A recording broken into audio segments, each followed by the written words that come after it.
that one forward, finds Carter Lowe through the neutral zone. Lowe waits, takes the shot, kicks aside, rebound, scores! Cole Bodwin!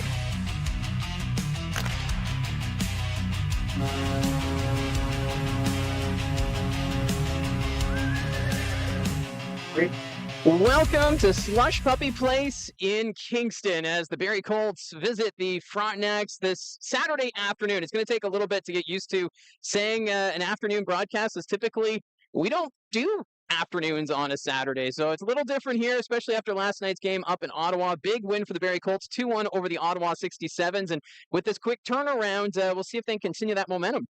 Yeah, it really is a complete game effort that the Barrie Colts had this season. Just standing from start to finish, and great pressure in that first period. Came away with a 1-1 tie, but they were able to get a couple of goals in the second period and then another one to put it away. But, talking to Dennis Martindale, the assistant coach of the Barrie Colts last night, he really said it was just an outstanding effort all around. And, right throughout, line one, Bowden was outstanding. Obviously, 2 goals, Keyshawn Aitchison, another marker. But really, he credit the whole team for showing up and keeping the pedal to the metal. And we were going into the game yesterday. We were talking about how you're playing a team that's near the top of the Eastern Conference standings, and you want to, set that tone. You want to deliver that message that the Barrie Colts, they're also a contender in the Eastern Conference. Now you're playing a team at the opposite end of the Eastern Conference standings, a team that just played last night. They lost 4-2 on home ice to the Flint Firebirds. So this could be a bit of a trap game here if you're not too careful. Yeah, you got to, you want to go continue what you did last night here, but sometimes there's no doubt. You look at the standings, you see Ottawa; they've been outstanding this year to start. They beat you in your own building, and you wanted to get them last night. The Colts did that; they played outstanding, but they need to continue that here today. I mean, obviously, you need every point here, and obviously going into December, where you're going to miss some of your top players. You've heard Dylan Smoskowitz, head coach, talk about banking points, and you just need all those points. Comes at the end of the year when, there's a point or two separating teams. It makes all the difference, obviously. But I think for Barrie, again, if they can continue that same momentum that they had last night, because, again, it was really from start to finish, they'll be sound in good shape here today. And the Barrie Colts and Kingston Frontenacs only played last weekend back in Barrie. That was a 2-1 score in favor of the Barrie Colts. A very tight game and a little surprising considering that the Kingston Frontenacs, a team that has been struggling of late, but they're getting some solid goaltending from Minchak. Perevic was in net for that game. He's going to get the start again here tonight. So could we see another low-scoring effort here? I wouldn't be surprised at all. I mean, in talking to Dennis Martindale, I said, look, he goes, we're facing another really sound team with good coaching and Troy Mann and a team that's structured. They play structured hockey, and they have to do that. They lost a lot of the scoring from last season. Tyler Hopkins not in the lineup tonight, got a stick in the face last night. So a big loss for them, Kingston up front. And they know they're going to have to play that structured game and keep things low scoring. And for the Colts, I think they expect that here, especially after that game last Saturday. Well, on Saturday, too, no Malik McGowan and no Landon Wright. Those were 2 key scratches from the lineup that hockey game. But tonight, back in the lineup, and we saw what Malik McGowan brings in that playoff series last year in the second round. He's a gritty defenseman. He'll shut things down, but at the same time, contribute offensively. So he's great at both ends of the ice for Kingston. Oh, just a huge addition back into the lineup again. And you saw it in the playoffs last year. I mean, a defenseman like that, they can log like 30 minutes a game, right? Just barely come off. And, they play important minutes, power play, penalty kills. McGowan does. And just a key factor. And it really helps settle things back there. You got the goaltending. Now you got another big piece to your blue line back. So it's going to be the Barrie Colts and the Kingston Frontenacs this afternoon from Slush Puppy Place. It's also a retro weekend for the Kingston Frontenacs. So bringing back the Circle K jerseys. They got the scoreboard playing like the 90s. It's kind of a nice touch. I'm seeing this and I'm kind of wondering how long until we see a Barrie Colts retro night. That'd be great. But I will say this. Not too disappointed that Metro Night didn't mean we had to go to the old Kingston barn, back to the old Kingston Arena. I'll gladly take this one here. Well, it's not far from where we are. We actually drove past it from the hotel. So the old Kingston barn's still standing, but retro night here at Slush Puppy Place. But we're about 9 minutes away from puck drop here between the Colts and the Frontenacs. We'll do our Coach's Corner feature brought to you by Mariposa School of Skating as we catch up with Dylan Smoskowitz in pregame. catching up with Barrie Colts head coach Dylan Smoskowitz. Dylan, what a game last night in Ottawa against the 67s. It felt like you guys were in control right off puck drop. You guys ready to go in there, and it seemed as though everyone's firing on all cylinders last night. It did seem that way. As a coach, there's some days where, if you're on the bench and a 60-minute game feels like a 3-day game, and you're just like, oh my God, like, when's it ever going to change? And there's some games where you just wish the buzzer never went because you're just so happy with the guys and how they're playing and how they're working, and that was the biggest thing last night. Like, it wasn't about the plays we made, or we didn't just all of a sudden wake up and become a more skilled team. We just worked and worked and worked. The energy on the bench was high, the work rate was high, the compete was high. As a coach, it's all I can ask for. So me and my staff had a pretty good time breaking down the video of that game last night. There's a lot of positive clips. And today, now playing an afternoon game in Kingston, a 4 o'clock start. Kind of odd, something that we don't usually see too often. How do you prepare the guys for this different start time? Yeah, a little bit out of routine for the guys, especially on the road. Things are a little bit jumbled up with a 4 o'clock start. It's our first one of the year. But again, it was something we spoke with our staff about before. We got a hold of our nutritionist and our sports med guys, and made sure that we were doing the right things for our guys in terms of what time they were waking up, how much they were moving in the morning, when and what they were eating before this game to get them prepared for it. So we feel like we've covered our bases. But again, like we just talked about with the team, we're not about excuses here. We're about hard work. So as long as we continue to work hard, we're going to be okay. And playing a Kingston Frontenacs team you just played last week, it was a 2-1 score, a very tight game with the goaltending. Are you expecting much of that the same here in Kingston? Yeah, for sure. These guys are going through a rough patch, and anytime you're playing a desperate team, it always makes it a little bit harder, especially coming into their building. They don't want to finish this weekend with no points in the bank, so we know we're going to get their best tonight, and I'm hoping we get our best. We can build off that win last night. We're in a pretty good race here with North Bay for the division, and there's a lot of top teams in the East who are kind of like a point or two away from each other, so points are ever important, and there are 2 big ones on the line today. And noticing on the lineup, Alex Asadorian out, maintenance day? Yeah, maintenance day. It's, again, probably if it was a playoff game, he'd be in the lineup and then doing his thing out there. But we do have some extra bodies in the row with us. Eamon Edgar's going to jump in today, and we have all the faith in the world in Eamon. So excited to watch him play today and get this opportunity. So we're happy with the 12 forwards, 60, and 2 goalies we have dressed tonight. So that was Barrie Colts head coach Dylan Smoskowitz in the Mariposa School of Skating Coach's Corner. And Dylan talking about the lineup adjustments here tonight. Alex Asadorian out for maintenance. There was a collision in the hockey game with Cone Shkokagan where he fell on top of Alex Asadorian. So wanting to take it easy, and I do like how he points out that, if this was a playoff game, Alex Asadorian would be out there. And, it's early. Well, we're approaching the midway point of the regular season. You don't need to push things right now, especially with the way the Barrie Colts are playing.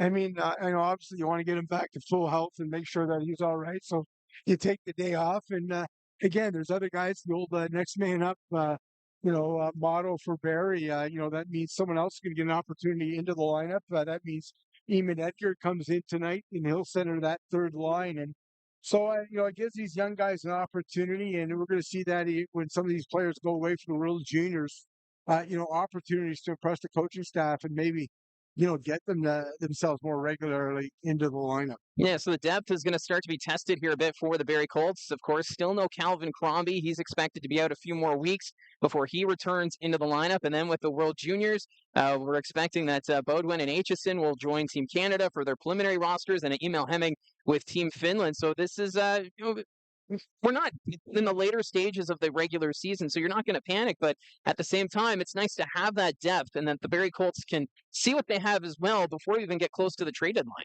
Yeah, I mean, you'll be able to assess, like you said, what you have. And it's an opportunity for these young guys. A guy like Sam Black, who's been a good warrior and gotten the action early. And, with the depth that Barrie has on this team right now, it's been tough getting back in the lineup, but he's going to get a chance. They're going to call up the first-round picks, Sementsov from Newmarket. He'll get an opportunity. So, Ethan Armstrong, the Vaders, all these guys are going to get an opportunity to step up and play bigger roles. And we're also seeing some of the other players contribute offensively. And if you look at the game last week against the Kingston Frontenacs, Jaden Newton scoring the Teddy Bear toss goal. And then last night, Nicholas Desiderio named the first star in the game against the Ottawa 67. So you're seeing these other players contribute offensively. And, for the Barrie Colts, you got to be kind of excited to see that players on your bottom 6 contributing still offensively. Yeah, and that's the big question with this team, right? Obviously, you got the Bowmans, you got the Aitchisons, those guys, Gardners, they're going to fill the net, but you need that secondary scoring. That's, you're a good hockey club. you got to rely on more than just one or two lines. And, again, for these young guys, an opportunity to take, more important minutes, whether it be on the penalty kill or the performance, going to get a chance, or even on the power play for some of these other guys. So Josh McCann, he actually was able to catch up with Nicholas Desiderio pregame, so we'll have that interview for you coming up in the first intermission, so there's something to look forward to. And for the Colts, getting ready to take on the Kingston Frontenacs here this afternoon. Ben Horevic getting the start back-to-back games. Does that surprise you at all? Well, I mean, expect that, but I think obviously Barrie looks at this game. They know how tough, that Kingston played them last Saturday, but a little bit coming back. I think Jaswell's played well, coming back from his injury. But again, he's the number one goaltender, and they look at this Kingston team. They played him tough last week. Go with your number one guy here and try to get and sweep this Eastern Roadsling. So we're about 3 minutes away from puck drop now at Slush Puppy Place as we get ready for this afternoon's game between the Colts and the Frontenacs. And just a reminder, we do have the live chat. I see we've got a couple of people already taking part in the conversation. If you want to be involved as well, feel free to put down your comments. If you have any questions for conversations that we can have in the intermissions, you can always put them down below, and we will be sure to get to that. But right now, we are getting ready for this one between the Frontenacs and the Barrie Colts. It's the last game of the weekend for Barrie before they return home. They're going to play 4 of their next 5 games on home ice. A little different after all these road games we've been seeing. Yeah, early in the schedule, there's a lot of home games, and they've kind of gone on the road here recently, and now an opportunity to get back on home ice before the Christmas break and get some wins. And that's where you really want to take control. Good hockey club's going to find a way to be above 500 on the road, and then at home is where you really want to back up the wins. And an opportunity coming up from some home games. A little bit of home cooking, guys. Yeah, just one more road game before Christmas, and that's going to be in Brampton on December 19th, our first trip to the CAA Center this season. But the players are on the ice. They're getting ready for the start of this one. So we're going to take a quick break for the national anthems, and when we return, we will have puck drop for the first period between the Barrie Colts and the Kingston Frontenacs.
So we're just about ready to go for the first period of play between the Barrie Colts and the Kingston Frontenacs. But before we get to the puck drop, let's get it to our starting goaltenders, presented by Craighurst Crossing by Georgian Communities. New homes, minutes from North Barrie, where inspired living meets small town charm.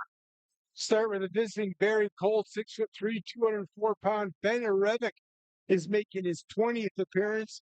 10-5, 1-3 record, 2.80 goals against average, 924 save percentage up among the league leaders.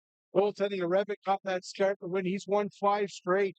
And at the other end for the Kingston Frontenacs, Matthew Minchek, who's just been outstanding, the 6'5", 197-pound Cranford, New Jersey native. He's getting his 15th start of the season, 5'6", 101 record, 2.35 goals against average, a 928 save percentage. Our referees tonight, Scott Ferguson and Ryan Harrison, and on the line, Nick Arcan and Josh Miller. As we are just about ready to go here, the Frontenacs wearing their throwback Circle K jerseys, looking pretty snazzy out there on the ice here tonight, while the Barrie Colts in their classic blue uniforms, and we are underway. Face-off won by the Fronts, but Aitchison gets to that loose puck, and he'll send it right back into the Kingston zone. Bobazal there to play it. McGowan will send this one around. Battaglia gets a stick on it as the Frontenacs will try and move this one ahead. Malik McGowan receives the pass through the neutral zone. That's Andrew Kuzma. Kuzma towards the net. That's going to go wide. Bobazal will get to the loose puck. Keeps it down low. McGowan. He'll play that in the corner. Battaglia got a stick on it. Kuzma along the boards. Back to Williamson at the points. Got a little too much under that. And that's going to go out of play. Well, the Barrie Colts just 2 games this weekend. This will wrap up their weekend. They got a couple of home dates next weekend, so that light schedule, that means you can go heavy on the top lines. And we'll see a lot of that Bowman, Hemming, and Schnei line that was outstanding last night, that big win over the Ottawa 67s. Garner, but again, Dennis Martindale talked about his club last night and how they got really an effort from 1 through 4 lines and the 3 defensive pairings. Here's a long alley-oop pass. Breakaway for the Colts. Salandra weaves around. Stopped by Minchek. Salandra stays with it. Puck goes to the boards. Frontenacs trying to recover. That's Mondo. He'll send that along, but it's taken away by Barrie. Bodie Stewart from the corner comes in front. That's poked off his stick. Frontenacs, they'll collect it, and they'll get this one out. Snyder at center ice. Can't get to it, and Eliasson bats that one onto the bench and out of play, but what a chance there. Joe Salandra with that clear-cut breakaway. Well, picking up from last night, Mike, it's something that, you talked about in that win last night where Barrie was able to get guys behind the defense in Ottawa, and they, right off the bat here, is a nice long pass by Aitchison up the middle of the ice, sends in Salandra alone, and Minchek with a big stop. The Colts finding ways to get behind that blue line. And that was a big story last night in Ottawa for the Barrie Colts, just the amount of times they were able to get alone on net. And we're already seeing it here in the first minute of a hockey game. Frontenacs in the neutral zone. They're going to send this into the Barrie zone. Cole Emerton back to play it. He'll skate this one around his own net. Far side, Desiderio. Passes that one ahead to Carter Lowe. Lowe flips this out to center. Newton knocks it into the Kingston zone. That's going to go to the corner. Newton there to collect it. Back behind the Frontenacs net. He's taken into the boards by Bishop. Battle ensues, picked up here by Desiderio. He's trying to get a shot to go, block, another chance, and Minchek gets the blocker on it. Frontenacs move this one ahead. Here's Kelly. He'll escape the zone for Kingston, sends that into the Barrie zone. Emerton's going to be the first one on it. Cole Emerton will hit the brakes. Kingston right now making a line change. Colts will adjust their lines as well as we're 2 minutes into this hockey game and already a couple of big chances for the Barrie Colts. Kingston still looking for their first shot of the game. Justin Hanser will now settle things down behind his own net, moves it ahead. Hanser up to Armstrong, cross-ice feed, deflected. Hemming at center, he's just going to dump this one in. Around the boards it goes. Frost taken into the boards there by Schneid. Williamson collects it for Kingston. Pucks in his skates, flips this one forward. That's blocked by Beaudoin. Pull Beaudoin on the forecheck. Hemming delivers the check. McGowan after it in the corner. Gets by Schneid. Now the Frontenacs will get it out to the neutral zone.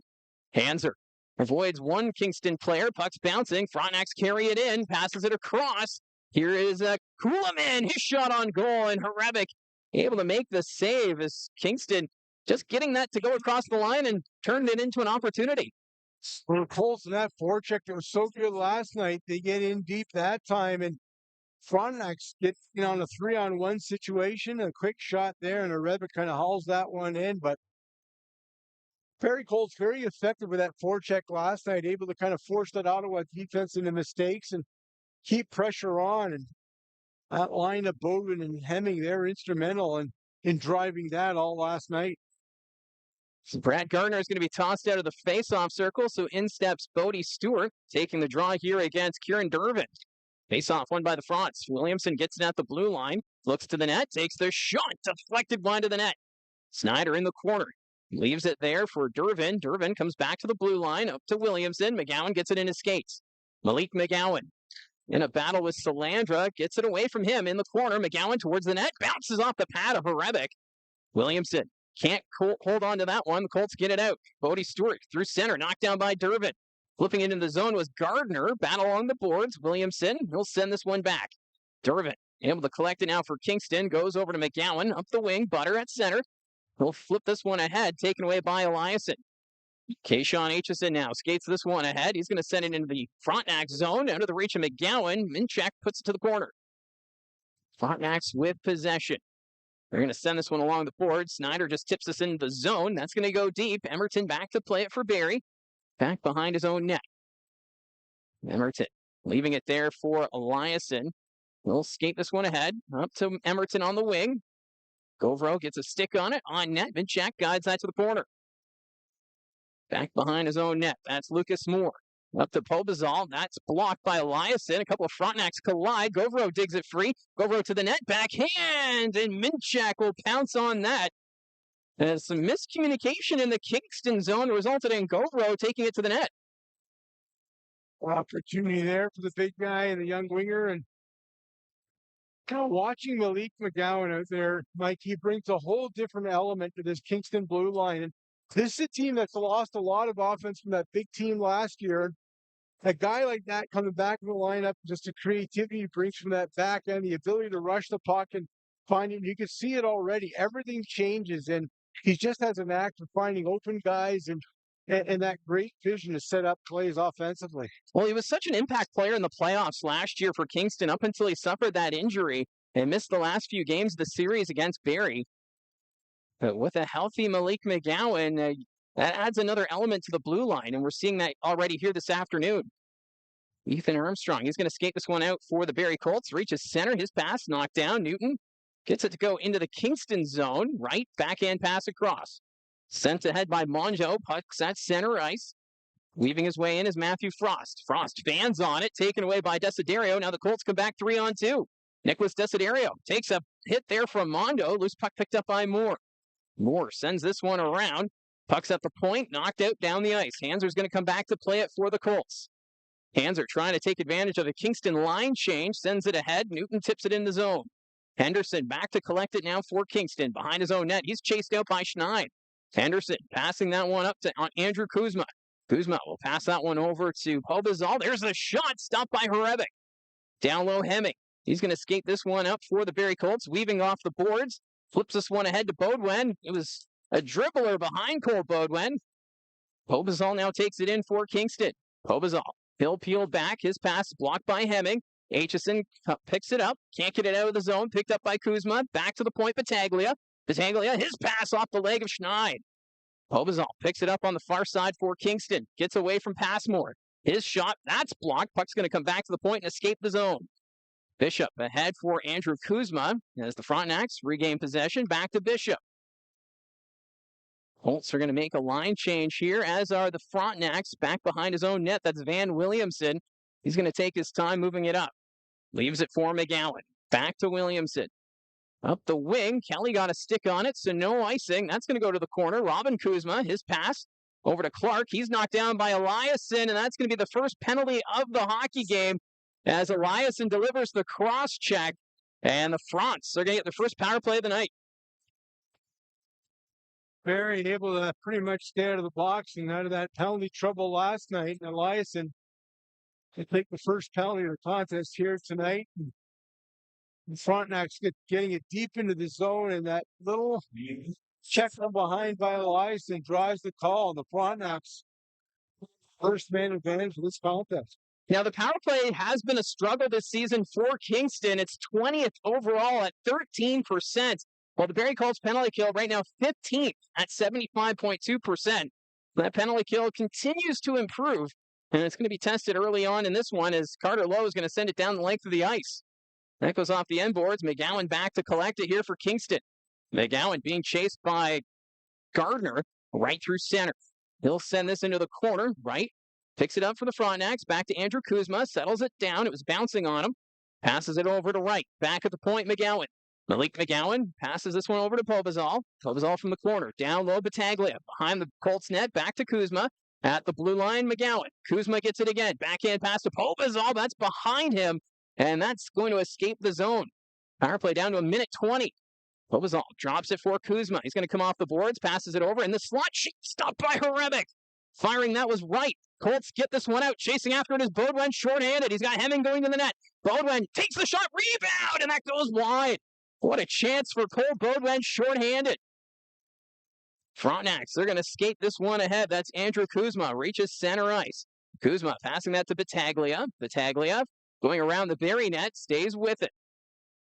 Battaglia flipping it back to the point. Henderson keeps that one in. Over to Kuzma. Back to Henderson. Near side, Pobazal can't take the shot. It was in his skates. Passes it down low to Battaglia. Back, and that's taken away by Hemming. Emil Hemming is going to send this down the length of the ice. Goes off for a change. The power play now down to 34 seconds. Henderson back behind his own net to play it. He'll skate this one forward for Kingston. Drops it back to Williamson. Williamson fans on the pass. Henderson has to help him out.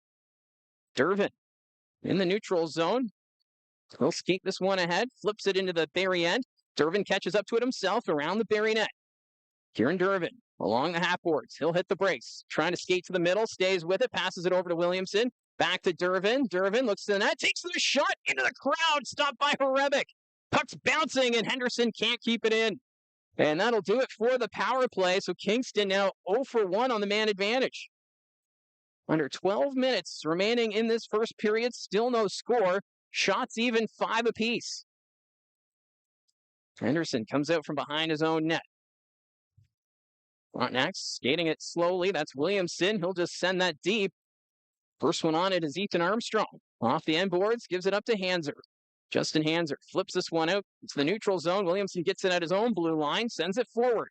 Kingston will carry this one in. That's Riley Clark. Clark takes the shots, and Horebic able to make the save as these two teams go back and forth. Oh, pretty good action. The Frontenacs get a good chance early in that power play. Kuzma left all alone in front, quick shot, but Horebic's there, and then the Colts go the other way on a 2-on-1 with Beaudoin and Hemming, and they take the pass away. Beaudoin able to shoot the puck on that, gets the rebound. Looked like he had an opportunity to wrap it around the goaltender, but excellent shorthanded opportunity there for Barrie, turned aside. Well, Cole Beaudoin just looks like a freight train when he's coming in on net like that. And you don't know if he's going to take the shot, drive the net, or drop it over to Hemming. He had all three options available. I mean, those two last night, that whole line was Schneid as well. They were just so dominant. You look at it, Barrie, 41 shots last night, 16 of them. 9 came from Hemming, 7 from Beaudoin. They were just an absolute force last night, and off to a pretty decent start here tonight. Well, you almost wonder if maybe it's benefiting the Barrie Colts to have this afternoon game. Weren't spending all that time in the hotel. You get right back to the rink and get back on the ice. I'm already ahead of the time. I'm talking about tonight. It's still the afternoon. This afternoon. Well, even for the broadcast crew, we're trying to adjust to this time difference. Usually getting up at this time. No. That just means we'll get home at a good time tonight at least. Face-off won by the Colts. Eliasson's going to send this one back behind the net. Clark trying to get there, but Eliasson sends it around. Bishop off the point. Taken away by the Colts. Gardner's going to send it behind his own net. Eliasson is there for Barrie. Dropping it for Gardner. He'll skate it around. Over to Emerton. Flips this one out to center ice. Bodie Stewart trying to get a stick on it. Instead, it's Bishop. Gardner got in the way. Bishop knocks it into the Barrie zone. Emerton behind his own net. Takes a bump there. Flex in the corner. Collecting it now is Nolan Butter. Butter sends it back to the point for Bishop. Across to Moundo. His shot. That's stopped by Horebic. Butter dropping that one back. Frontenacs getting the cycle going. They get it back at the blue line. Bishop receives the pass. His shot. Horebic got the blocker on it. That's going to go out of play, and Joe Salandra throwing his weight around as he took out Mondo there on the far side. Well, talking to Marty Williamson, and obviously with the Colts, we talked about the players going at World Junior, a lot of their offense, Aitchison, Bowden, Hemming, guys to step up. And he pointed to Salandra and he said, the tough part is I think he's playing really well, Williamson said. And, we haven't seen the big offensive numbers from him, but, the work ethic is there, and especially physically. I mean, he's a guy that loves to finish his checks, and you just get the feeling, Marty said, talking to him, he said, you just get the feeling he's going to pop off here soon. Well, just the way he's been playing, 3 goals, 14 assists, 17 points on the season. And we saw him throw a couple of big hits in Ottawa last night, and continuing that here against Kingston. So it bodes well for his game. He's going to be counted upon quite a bit in these next couple of weeks as Bodwin creates the turnover up to Hemming. Hemming shot deflected by Moore. Puck goes to the far side. Schneid, he's taken into the boards. Play continues. Schneid's on top of the puck. There's McGowan there as well. Frontenacs are going to move this one forward. It's Andrew Kuzma. He'll reach center ice. Kuzma sends it forward. Battaglia trying to catch up to it. Backhand pass. Stopped by Horevic. Puck's in the corner. Colts will recover. It's Kayshawn Aitchison coming out of the corner. He'll flip this one out to center ice. Schneid dumps it in. That's going to go to the corner. So Minchak can't come out of his net to play it. Moore holds it along the boards. William Schneid trying to dig this one free. Moore kicking at it. Battle ensues. Now it's knocked free. McGowan, he'll skate this one forward for the Frontenacs. Malik McGowan on the wing. He's got speed, trying to get around Eliasson. McGowan still with it. Weaves to that. Backhand stopped by Horevic. We got a penalty call coming against the Barrie Colts. Kuzma has it in the corner. He'll send this one around. Battaglia on the far wing. Kingston has the extra attacker as Durbin receives the pass. He'll send this one around. At the blue line, it's Battaglia. Jake Battaglia takes the shot, blocked, rebound. Durbin can't get to it, and he's going to send it back to the point. Pobazal to Battaglia. Battaglia sets up Kuzma. Kuzma takes the shot through a crowd, but that goes wide of the net. Pobazal at the point again. Down low. Durbin with possession. There's another collision. Puck sent across. Kuzma fires and misses the open cage. Horevic just couldn't get across in time, and that one-timer is going to sail all the way back behind the empty net in the Kingston zone. There's still that delayed penalty against the Barrie Colts. And now McCormick was pushed into the Kingston net. Play continues. Puck goes down in the Barrie zone, and that's going to be an icing call. But we're going to get the penalty. It's a hook coming against Gabriel Eliasson. And now we've got McCormick going after Pobazal after he was run into the net. As Jonah McCormick a little hot under the collar after that collision.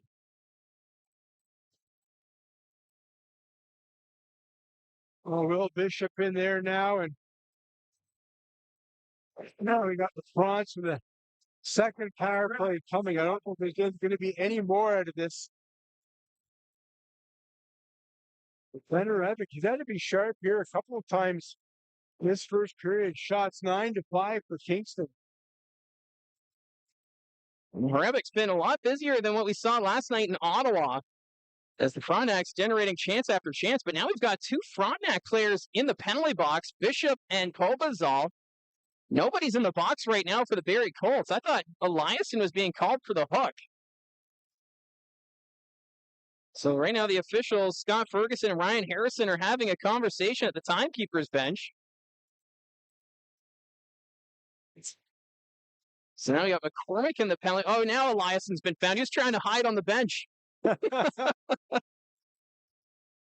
Gabriel having a talk with going, hey, I found my seat up on the bench. What's going on?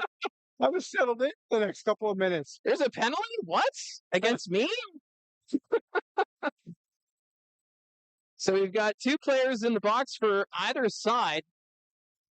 Kingston was supposed to get the power play, but after what happened at center ice, I think it may be a 4-on-4 situation now.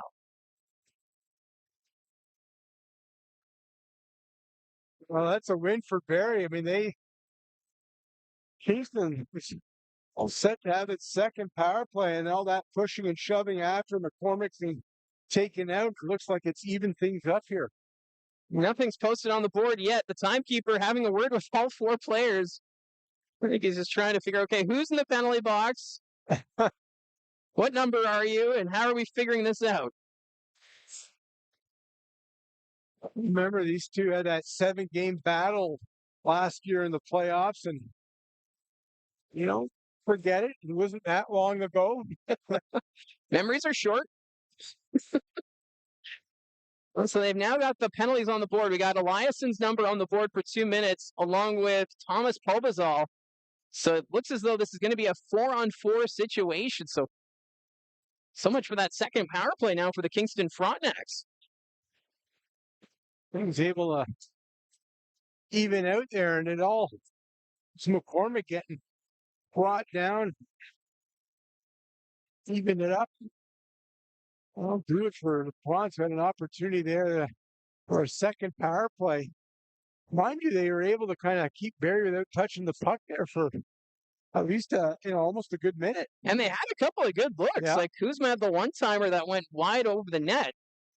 And because it was an icing call, they're bringing the face-off all the way back into the Kingston zone. So the Frontenacs, who were going to go on the man advantage, now have this face-off back in their own zone, and it's a 4-on-4 situation. Face-off coming to the right of Minshak. Cole Baudouin's going to take the draw here for the Barrie Colts. That's won by Durbin, ends up back behind the Kingston net. McGowan sends it around, no one there for the Frontenacs. Aitchison's just going to skate this one out to the neutral zone so the Barrie Colts can regroup. Aitchison in front of his own net. He's going to drop this one back to Hemming. Emil Hemming, he'll skate this one forward through the neutral zone with some speed, still with it, trying to go back to Aitchison. That pass is out of his reach. Okay. Aitchison behind the net, give that one away to McGowan. Battaglia comes up with it. Williamson will send this one across. Here's Malik McGowan. He's got speed through the neutral zone on the wing. McGowan with a shot. Stop by Horevic. Rebound. Passmore was trying to knock it away, but Durbin also couldn't pounce on it for Kingston. Hemming gives that one up to Baudouin through the neutral zone. Cole Baudouin on the wing, looks over his shoulder, hits the brakes, back to the point. Aitchison waits, doesn't take the shot, goes across to Emerton. Emerton at the near point, down low to Baudouin. Here's Cole Emerton. Emerton down low for the Barrie Colts, knocked to his knees, still able to pass that over to Baudouin, but Frontenacs will get it out. Hemming off the boards, up to Emerton. Here's Aitchison on the far side. Enters the zone, trying to keep it away from McGowan. Aitchison drops it back, but that's taken away by Battaglia. 45 seconds left in the 4-on-4 as Battaglia is going to go back behind his own net. Both teams are making changes. Now it's Riley Clark behind his own net. Kingston taking their time here. It's actually Henderson. Up to Kuhlman. Kuhlman on the wing. Passes it up to right. That goes over his stick. Colts regain possession. Hands are up ahead. Finds Salandra. Salandra trying to pass that one across, surrounded by white sweaters. Gardner will find it. Over to Hanser. He'll enter the zone on the far side. Drops it back to Gardner. Brad Gardner back to Emerton at the point. Takes the shot. That's blocked by Wright. Wright with possession. He's going to skate to the corner. The penalized player is about to come back on the ice. Puck's taken away by Hanser at center, but that's going to be offside as Joe Salandra is trying to pick up his stick. Well, the 4-on-4, what does that mean? It means they're more open ice, and it's no coincidence that Dylan Smoswick's got Aitchison, Baudouin, and Hemming out there in that 4-on-4, all that open ice.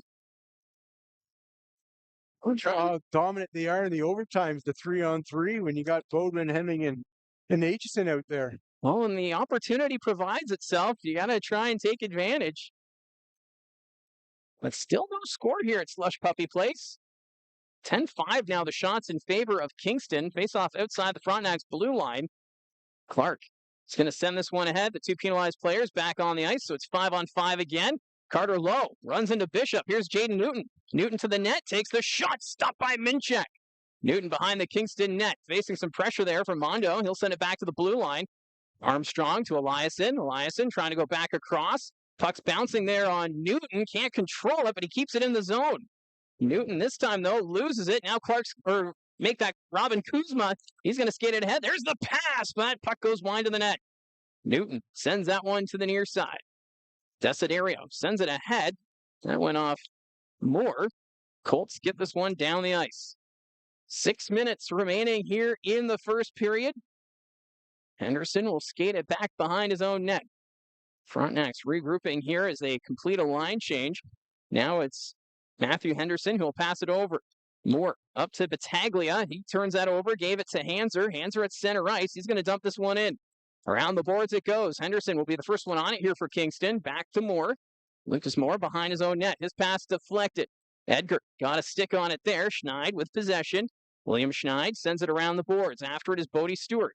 Stewart picks it up here for the Colts. He's in a battle there with Henderson. Puck comes back to the blue line. Emerton fans on it. That's taken away by Battaglia. He's got a breakaway. Jacob Battaglia to the net. Takes the shot. Stopped by Horebic. Puck's at the side of the net. Picked up by Snyder. Snyder's going to go back to McGowan at the blue line. Williamson on the near point. Van Williamson sends it back to Snyder. Andrew Kuzma nearly lost it. Finds McGowan. McGowan forced to peel back by Emerton. Puck sent behind the Barrie net. Battaglia can't get a stick on it. Andrew Kuzma now in the corner. Goes to Snyder. Snyder, backhand pass. Finds Williamson at the near side. Takes the shot through the crowd. Stop. Rebound. McGowan. Stopped by Horebic.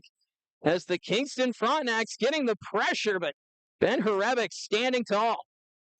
Shots now 11-6 for Kingston. And Horebic, he's been so dominant, close to the goaltender of the month of November, that Barrie's leaned on him heavily. But last night, they didn't have to so much. Horebic was solid when he had to be. Wasn't really called upon to make a lot of big saves. But already here in the first period, he's had about 3 or 4 that he's had to stop, where Kingston have had really good opportunities in front of that net.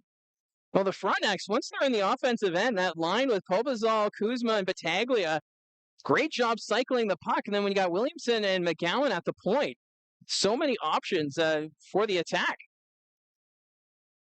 Oh, Williamson, I thought he played really well last Saturday in Barrie, and kind of guy that stands out. Now you get McCowan back there, and again, you just watch them, and you watch these guys. They come into the league and they find their way, and then when they become that dominant guy, that confidence there, and you see that with McGowan every time. Not afraid to kind of jump in, into the play, create, make things happen. Face-off won by the Colts. Passmore sends it behind the net for Aitchison. Jade Newton's going to send this one forward. Beaudoin couldn't get a stick on it. McGowan in his own zone. He'll put that behind his own net to Williamson. Williamson ahead to Kelly. Kelly can't control that one. Puck taken away by Hemming. That's taken away. Newton up to Aitchison. Kayshawn Aitchison will skate this one in. That's going to go deep. Dervin after it now for the Frontenacs. Trying to send that one around. Is blocked by Beaudoin. Battle in the corner. Jaden Newton trying to get a stick on it. Puck comes back to the point. Kelly loses it in his skates. It's kept in by Newton. Beaudoin behind the defense. Couldn't get a stick on it. Puck goes to the corner. Beaudoin takes the hit from Williamson. Williamson can't get a stick on it as the Frontenacs will get it out to center ice. Settling it down there is Matthew Frost. Frost inside the blue line sends it across, but couldn't get that one to go with Adam Kelly. Kelly with possession gives it up to McGowan. McGowan takes the shot. That goes off Frost into the corner. Kelly picks it up now for Kingston. He's going to come back to the point. That'll escape the zone. Kuhlman will go back to Henderson. Henderson passes it forward. Picked up here by Frost. Drops it back to Bishop. Bishop on the board. Skates it down low for Kingston. Gets around the Barrie net. Eliasson trying to get a stick on it. Takes him into the boards. There's a crushing hit as Right now has possession. Right from the corner. He's going to go behind the Barrie net. Knocked off stride by Eliasson. Putley continues. Newton getting to the point. Kept in by Bishop. Takes the shot. Stopped by Horebic. Puck picked up in the corner by Wright. Bishop now at the point. Goes across to Henderson. Henderson, he'll send that one wide of the net. Down low, Kuhlman. Kuhlman comes out from the corner. Loses the handle of it. Picked up by Joe Salandra. Salandra through the neutral zone. Skates this one in. Lost the handle of it. Loose puck picked up by Kingston. Kuhlman's going to skate it back the other way. Nearly lost it there to Bodie Stewart. Colts trying to get this one out. Bodie Stewart comes up with it. He's going to skate this one up for the Colts. Up to Gardner. Gardner back to Stewart. Ends up behind the Kingston net. Hits the brakes. Pucks in his skates. We'll send this one over to Gardner. Gardner takes a bump there from Moore. Battle in the near corner. Gardner trying to kick that one free. Kuhlman's there now for Kingston. Puck's at the point. Hands are back to Armstrong. Salandra doesn't take the shot. Now he will. That goes wide. Off the point is Hanser. Frontenacs get this one out. At center ice, Kuhlman's just going to dump it in. He's going to go off for a change. 2.5 minutes now remaining in this first period. Still no score between the Barrie Colts and the Kingston Frontenacs. Justin Hanser has it now for Barrie. He'll skate this one up. Armstrong on the far side. That's sent into the zone. Tipped in by Carter Lowe. Ends up behind the Kingston net. Moore trying to get to it. There's Desiderio. Desiderio has it in his skates. Trying to play this one around. Continues to battle in the corner. Desiderio in the middle, surrounded by white sweaters. They dig at it. Andrew Kuzma will come with it. Kuzma ahead for Battaglia. Here's Battaglia, reaches center ice, flips us into the Barrie zone. Passmore will be the first one on it for the Colts. Carter Lowe gets a stick on it, goes up to Newton. Newton flips this one down the ice, knocked down by Mondo. Here's Williamson from his own blue line. Battaglia tips it into the Barrie zone, so no icing. Passmore, first one on it. Gives that one up to Lowe. Lowe sends this one around. Passmore on the far side. Looks up, trying to go to Newton, kept in by McGowan, ends up back behind the Barrie net. Pobazal can't get a stick on it. Aitchison will get it out. That's going to go back into the Kingston zone. Williamson from his own blue line up to Kuzma. Pobazal inside the blue line, between the leg pass to Battaglia. Battaglia down low for Kingston, trying to pass it in front, deflected and taken away by Cole Beaudoin. Beaudoin skates it ahead, finds Hemming on the far side, breakaway shot, scores! Emil Hemming puts that one top shelf, and the Barrie Colts have a 1-0 lead. Well, you could see that play developing. Cole Beaudoin racing down the left side, and Hemming just took off on the right side, and see him start to move in behind the defense. Cole Beaudoin looks across, sends in Beaudoin alone, and again, just great pass by Beaudoin right on the tape for Hemming, and he finished it up over the glove hand of Minchek. And again, this big Colts #1 line opens the scoring. What a shot from Emil Hemming. That's now 5 goals on the season and comes just as we approach the final minute of the first period. Well, that line back at it here this afternoon. Cole Beaudoin and Emil Hemming.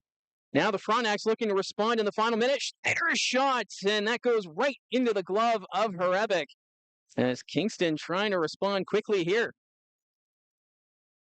Well, again, the chemistry between those two. Hemming starting the year in the American Hockey League with the Texas Stars, and since he's returned, Ron Smoskowitz pairing those two, and they've just been outstanding. And you slowly kind of see that play develop. You saw Hemming kind of moving in on the right side. You know that Beaudoin was focusing in on him and right on the tape. And what a finish by Hemming. Yeah, those two were like stride for stride skating through the neutral zone, and Beaudoin saw Hemming on his right wing, and that's able to go into the back of the net. 40 seconds now left in the period. Bishop's going to drop this to the corner. Henderson tied up there by Stewart, picked up by Dervin. Dervin has that knocked off his stick. Salandra trying to take it from Dervin. Here's Emerton at center ice. He's just going to dump this one in. Off the end boards, rolls in front of the Kingston net. Henderson able to get to it first.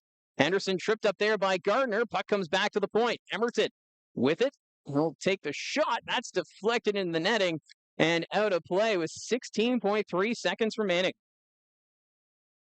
Barrie starting to push back. I thought Kingston early on in this period, they had the power play, but they were getting some good opportunities. And Cole's starting to push back later in this first half and of this first period. Well, we tend to see that with this Barrie Colts team in first periods, especially on the road, where they kind of wait things out a little bit, and then as soon as they start to find those opportunities, they take it up the ice, and that's a perfect example with the Emil Hemming goal. You know, last night in Ottawa, we expected Ottawa to kind of push back in that second period after Barrie was so strong in the first, but the Colts get the pedal to the metal.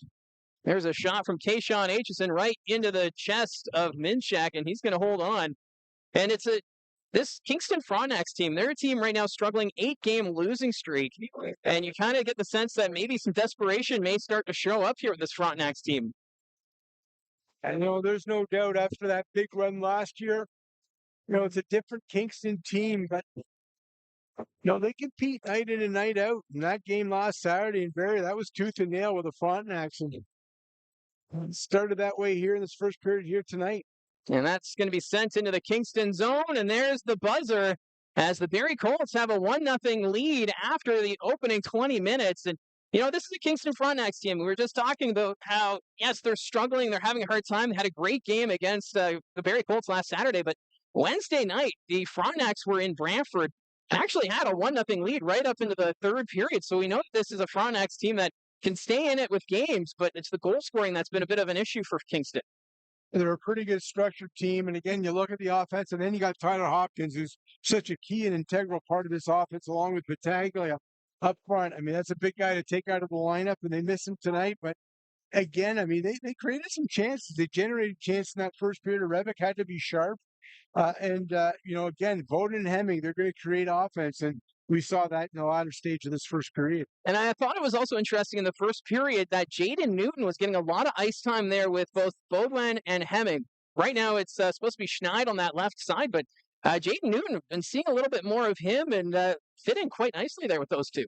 And I thought again, that third line with him and McCormick and Govro, I like the physicality of that line, that threesome. They're gonna every time you look up, you're gonna get hit. They're gonna finish their checks, and Newton's an interesting guy because every time you look at the offensive numbers, yeah, they don't stick out, but every time he scores a goal, it's pretty nice. It's a highlight goal. I mean, you go back at one in North Bay and the one earlier here, the Teddy Fair toss goal against Kingston last week. That was a nice shot. So.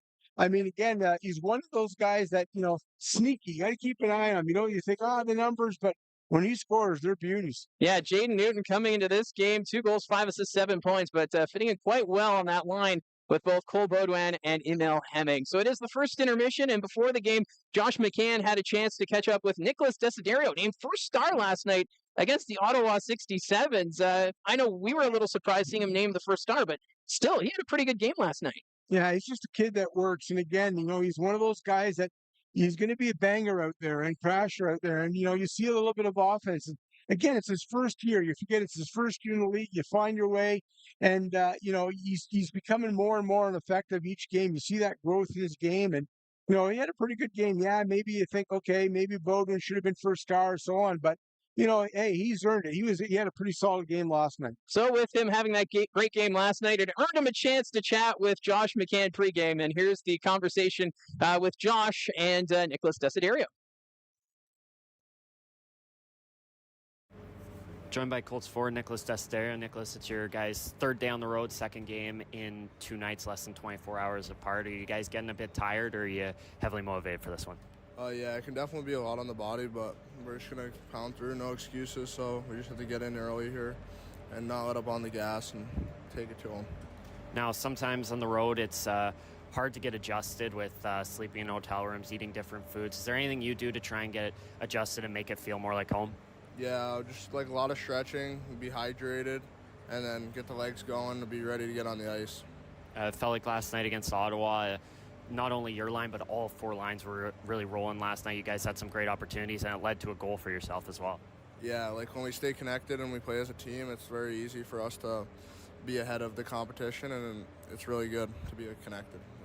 Now you pick up a big win last night against Ottawa, 3rd in the conference. Now you're playing a Kingston team lower in the standings. What do you guys got to do to not get ahead of yourselves feeling like today's an easier game? Yeah, we just got to treat it like a playoff game, take it to them here, and not let up on the gas because they're an 8-game losing streak, so we can't let up, and we just got to play like we did yesterday, and it'll be a good game.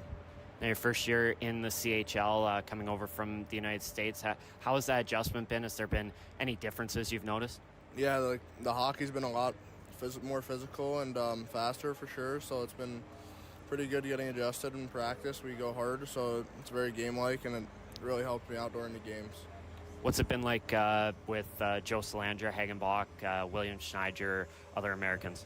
Yeah, it's definitely good to have some other Americans because we just have that connection because we're all from America, so it's we get to do things that we usually do at home here and bring tradition to Canada, basically. Now you're playing on a line today, Carter Lowe, Eamon Edgar, a bit different than last night with Alex Astorian out of the lineup. What's it like playing with Eamon Edgar? Yeah, it's going to be good. He's very fast, skilled forward, so it should be good. And Losey's a big body, so he's pretty good down low. And we shouldn't get chances here, and hopefully we'll bury some goals. You're the first star in last night's game. What kind of feeling is that like? Yeah, it's definitely huge. Being the first star is a pretty cool experience, especially I guess my first year here. And yeah, I'm just going to bring it in tonight's game and hopefully get some goals and win the game. Nicholas, thanks for doing this. Thank you.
It's the first intermission at Slush Puppy Place between the Barrie Colts and the Kingston Frontenacs. Barrie right now enjoying a 1-goal lead after the opening 20 minutes. Email Hemming, your goal scorer. And just a reminder, we do have the chat. It's up and running. So if you want to participate in our conversation here this afternoon, we encourage you to do so. And before we get to the chat, we do have a couple of other games taking place this afternoon. I know it's rare for us to be doing an afternoon game in the first place, but the other games in action right now at the end of the first period, the Brampton Steelheads up 2-1 right now on the Saginaw Spirit.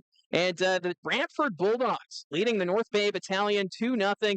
And then later this evening, we're going to see the Erie Otters visiting the Owen Sound Attack. Ottawa is in Peterborough. Windsor taking on the London Knights. But the Brantford Bulldogs right now doing the Barrie Colts a bit of a favor with that 2-goal lead as North Bay trying to catch the Barrie Colts in the Central Division standings. That's funny as you move along in the season there, those standings become more important. You're thinking, okay, how does this affect, the central standings? And, look, I mean, North Bay, I think they're going to challenge Barrie. They're trying to keep up there. Barrie moved 4 points up last night atop the Central Division standings with that win. So, important. So, a little bit of a favor there by the Brantford Bulldogs to see if they can hang on there.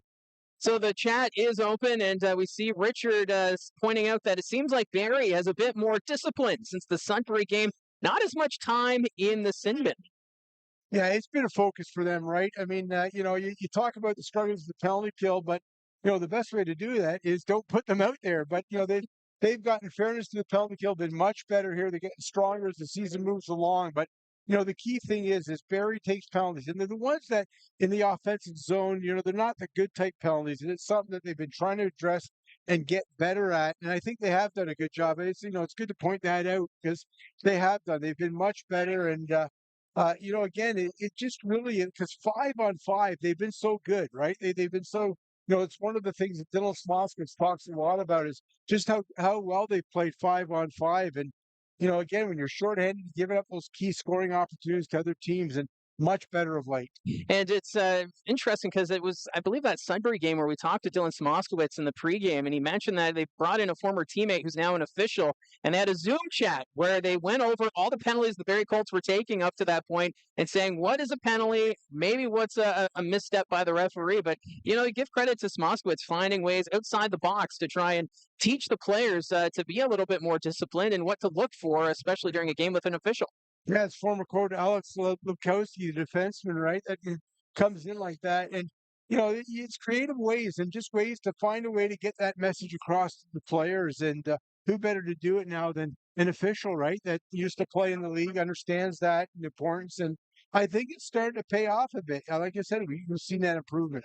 And Tammy pointing out that the Sioux Greyhounds, they had an 11-2 win last night on home ice against the Oshawa Generals. And Chase Reed, the other defenseman in the Ontario Hockey League that's known for his goal scoring, trying to catch Kayshawn Aitchison, a hat trick last night for the Greyhounds. So kind of bridging that gap. Aitchison coming into tonight's game, 19 goals as a defenseman, and then Chase Reed with 13.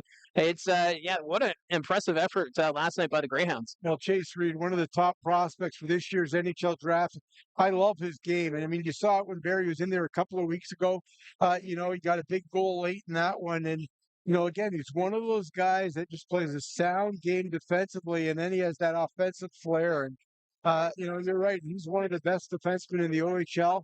And, making the mark there. But H is doing a pretty good job of hanging on to that. But he's going to be away for a while. So that'll be interesting to see how that race develops here if Reed can keep the hot streak and close the gap. And also for the Oshawa Generals, it's obviously it's going to be a long season for them. They are embracing the rebuild after trading away Ben Danford and Zachary Sandu to the Brantford Bulldogs. But still, it's those growing pains.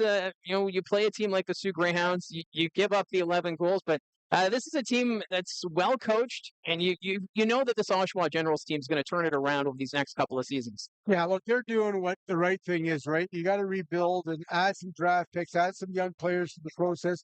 They went through a pretty good run there, a couple of Eastern Conference titles, and again, you kind of pull back the reins a bit and kind of reload, and that's what they're doing now in the process. And look, you're going to take it on the chin here and there, but I've always said, one thing I've found, in covering the OHL over the years, those rebuilding years can be a lot of fun because there's nothing like watching a young guy come into the league, find his way, and then you see him, Malik McGowan, we talked about with Kingston, just watching his development over the last couple of years become a force out there. And, Evan Passmore, another guy that kind of found his way now.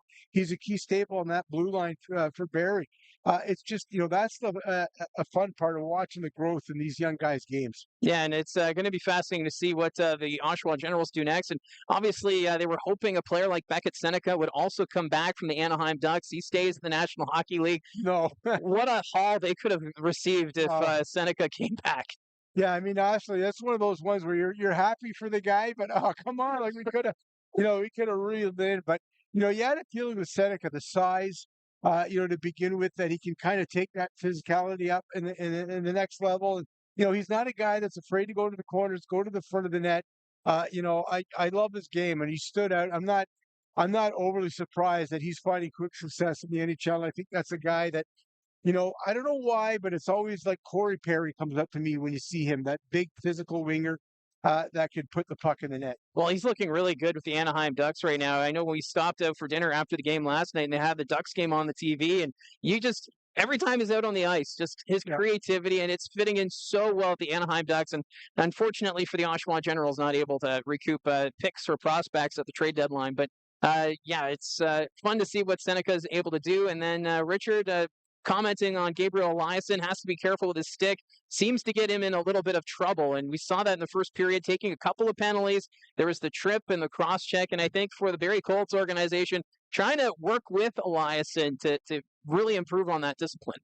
Yeah, it's that fine line. You want guys like him to be physical. That's a big part of his game. But, you want him to draw the line here a little bit at times. He takes the penalties. But, I think another thing, too, that people forget, at 6'7", it's easy to kind of ragdoll guys. Like his push is maybe twice as hard as someone else. And, with his stick as well, the tap with the sticks and stuff.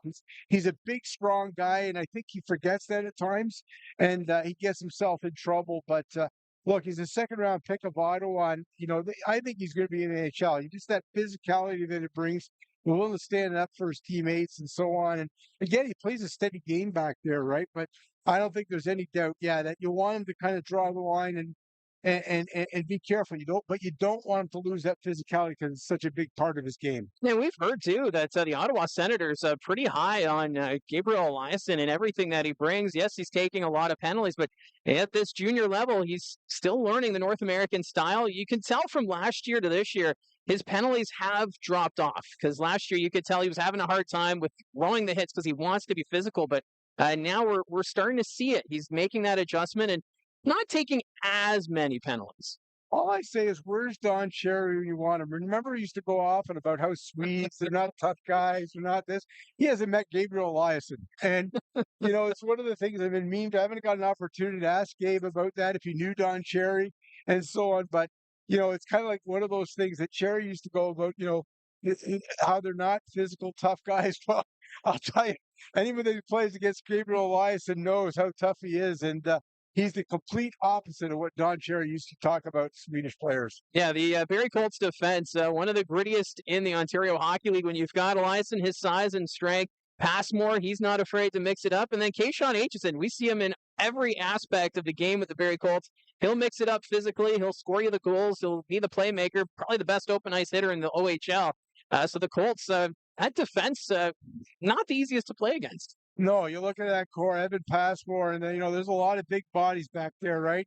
That's the way Barrie wants to play. They want to make it tough for you to play against them, and they want that grit, that sandpaper in their game. They got a big blue line. Then you got a guy like Everton, learning a two-way defenseman there. And then, Justin Hanser, a little bit of that game in him as well, that he's taken that next step in his development of this game. So we'll see what's in store here for the second period of play between the Barrie Colts and the Kingston Frontenacs. Right now, it is a 1-0 lead for Barrie. Emil Hemming with the lone goal. And you see Tammy's comment there about the penalties and the referees. But, it's been a evenly called game so far. The Barrie Colts, although still no power plays in this game, but still it's pretty balanced between the two right now. Yeah, and again, I think Kingston getting off to a pretty good start in that first period. Team quality checks. Rednick had to be sharp, but I thought Barrie, as the period went along, got better and better.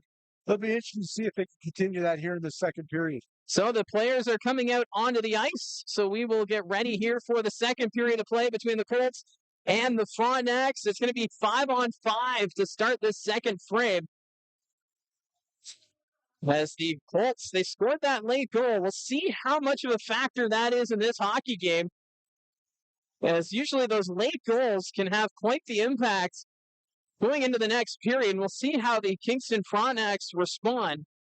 As we do the changeover, Gene Pereira is going to tap out for the second period, and in comes Josh McCann. And we do have better audio here tonight. We do. We do. It's perfect. Gene's gone for a walk, and He let you come in. he let me come in.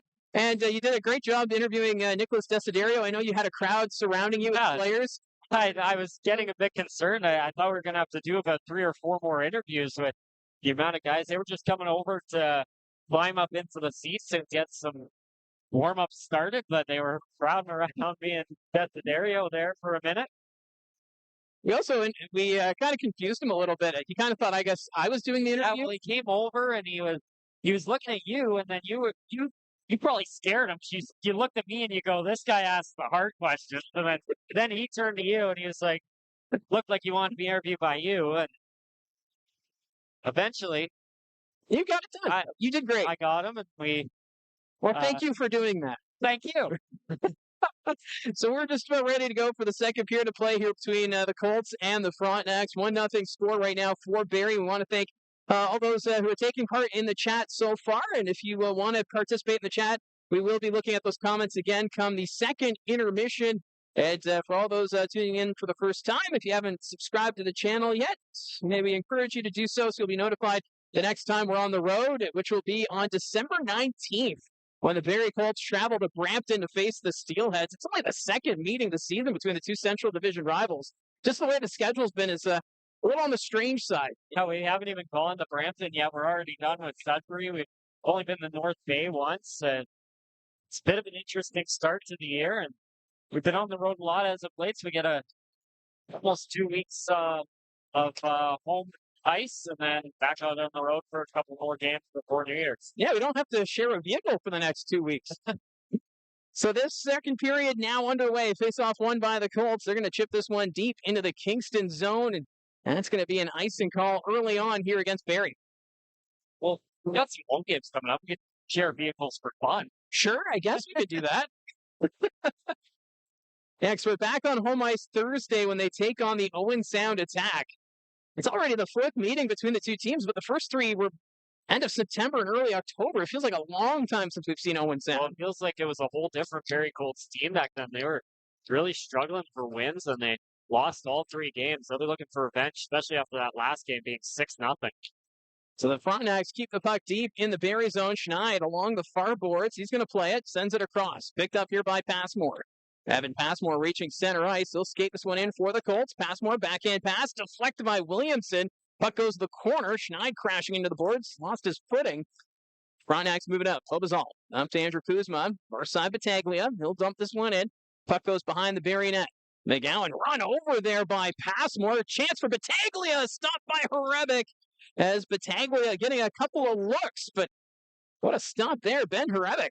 Nice job by Horebic. A couple good chances there for the Kingston Frontenacs. Thought the Barrie Colts had a solid start to this game in the first period. They came out really good, and then that Kingston power play kind of slowed things down for them. And Kingston carried that momentum over after the power play, but Barrie slowly started to respond and get things going. It is a Colts team that got into Kingston pretty late last night after traveling from Ottawa, so just trying to get the legs under them again here in an early start.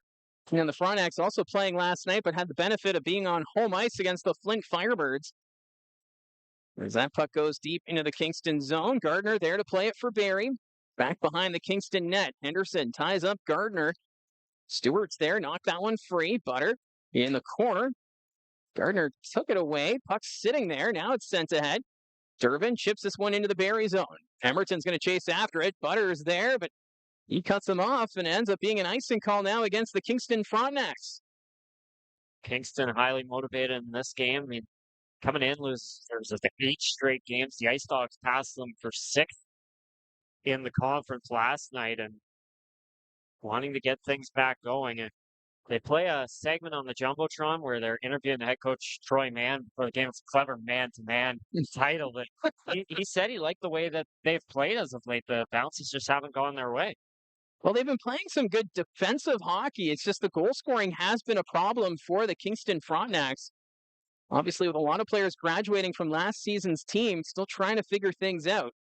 And as the puck goes around the boards, Gardner will get to it. Kept at the point by Eliasson. Sent to the net. Backhand.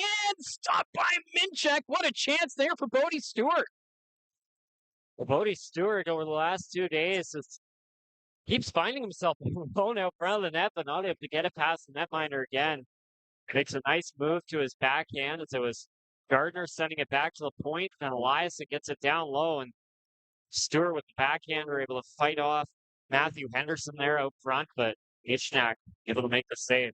Well, Stewart just 2 goals on the season, but he's had so many looks. We saw him a couple times even last night in Ottawa, and now again here in the second period against Kingston. But the goals are hard to come by right now for Bodie Stewart. Puck sent out to center ice. Frost tied up by Armstrong. That's going to be sent into the zone. Kuhlman drops back to right. Stopped by Hrebeck. Rebound sent wide of the net. Kuhlman gets it in the corner, trying to send it back. Knocked down there by Desiderio. He's going to skate this one forward. That's sent into the Kingston zone. Frost turns it over. Gave it to Jaden Newton. Newton's going to flip this one into the Kingston zone. Back behind the net. Moore picking it up here for Kingston. Right, trying to chip that one forward. Taken away by Carter Lowe. Spins and fires. That one hits Justin Hanser. Armstrong trying to get past Frost, and the puck sent out to center ice. Lowe dumps this one back into the Kingston zone. Minchak will play it behind the net. Gives that one up to Mondo.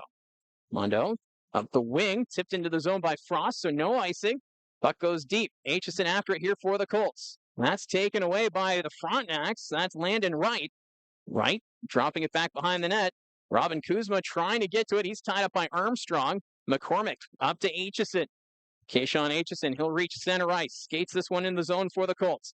Aitchison takes the shot, fanned on it. Now another chance, and that's going to go wide in the net. Eamon Edgar back at the point. He'll carry this, drops it for Aitchison. Aitchison towards the net, trying to feather that towards McCormick, but his stick was tied up. Edgar back to the point for Passmore. Over to Aitchison. Kayshawn Aitchison back to Passmore. Passmore waits, fires. That's deflected. Ends up going over top of the net. Frontenacs will pick it up. Aitchison lines up Kelly. What a hit. Frontenacs, though, still going ahead. Robin Kuzma inside the zone. Drops it back. Here's a chance for the Frontenacs, but that's blocked by Passmore. That was Kelly with the chance. Now it's the Colts the other way. Luke Govro, he's going to send it on net. That's going to be guided to the corner. Frontenacs with possession. Van Williamson to McGowan. Up the wing, finds Robin Kuzma. Kuzma trying to go to Clark, but kind of fanned on that pass attempt. Puck goes deep into the Barrie zone. Hrebeck is going to leave it behind the net. Picked up here by Cole Baudouin. Baudouin skates this one ahead. That's center. Baudouin fans on it. That's going to go into the zone, but Emil Hemming just ahead of the play, and that's going to be offside. Hemming just a step ahead there of Baudouin, trying to come into the zone. Another strong period to that top line of Schnei, Baudouin, and Hemming. And doesn't really matter who you put with Baudouin and Hemming. You know they're going to be super dominant. It's been a while since Hemming scored, but he got one there in the first period. So they drop the puck, but they're going to do this one over again. As Emil Hemming had a great goal in that first period as he was set up nicely by Cole Baudouin. That was approaching the final minute of the first period. Face off one by Kingston. Henderson in his own zone. He'll put this one along the wing. Pobazal got a stick on it. Doesn't go too far as Emerton comes up with it. Emerton sends it forward. Taken away by Andrew Kuzma. Pobazal takes the shot. Blocked by Emerton. Puck's loose. Kicked aside by Hrebeck. Puck goes to the corner. Pobazal. He's tied up. Frontenacs trying to get it again. It's Andrew Kuzma taken into the boards there by Eliasson. Pobazal loses it. Baudouin finds it for the Colts, and he'll send this one down the ice. Bounces along the dasher. Henderson will send it across to Bishop. Bishop ahead. Finds Battaglia up to Kuzma. Knocked away by Emerton. Andrew Kuzma back to Battaglia. Puck goes off the official. Battaglia gets it again here for Kingston. His shot across. Henderson waited by Hrebeck. What a save by Ben Hrebeck. He sprawled across and got a piece of it with the blocker. What a job by Hrebeck there. It was Battaglia trying to get it first, or Battaglia coming to the middle as Kuzma trying to get it to him first, but that hit the official and then gets the puck back, slings it across to Ben Hrebeck, who somehow slides across, getting the blocker there as Henderson pinches up the wing, got past the Colts offense. Wide open lane to the net, but Revick makes the huge save. That may be his biggest save of the afternoon so far as he just robbed the Kingston opportunity. Face off to his right. Won by the Colts. Passmore. He'll send this one back. Snyder took it away. Tried to put it out in front, but Gardner was there. Kayshawn Aitchison ahead for Bodie Stewart. Stewart knocks this one down. Goes back to Aitchison. Aitchison reaches center ice. He's going to dump this one in. Knocked down by Minchak. Ends up in the corner. Gardner will send this one around. Salandra after the loose puck. Joe Salandra sends this one around. Went off Gardner. Back behind the Kingston net. Here's Lucas Moore. Moore. He'll take a hit. Colts keep this one in front of the Kingston net. Mondo will send it up to Butter. Gets a stick on it, but that was before the red line. And now it's an icing call against Kingston. Kind of a slow pace here first 5 minutes of this period. Outside of that Henderson chance there hasn't really been any super quality chances for either team. Well, right now, Troy Mann looking a little frustrated on the Frontenacs bench. He's being pretty animated. Obviously, it feels like something may have been missed.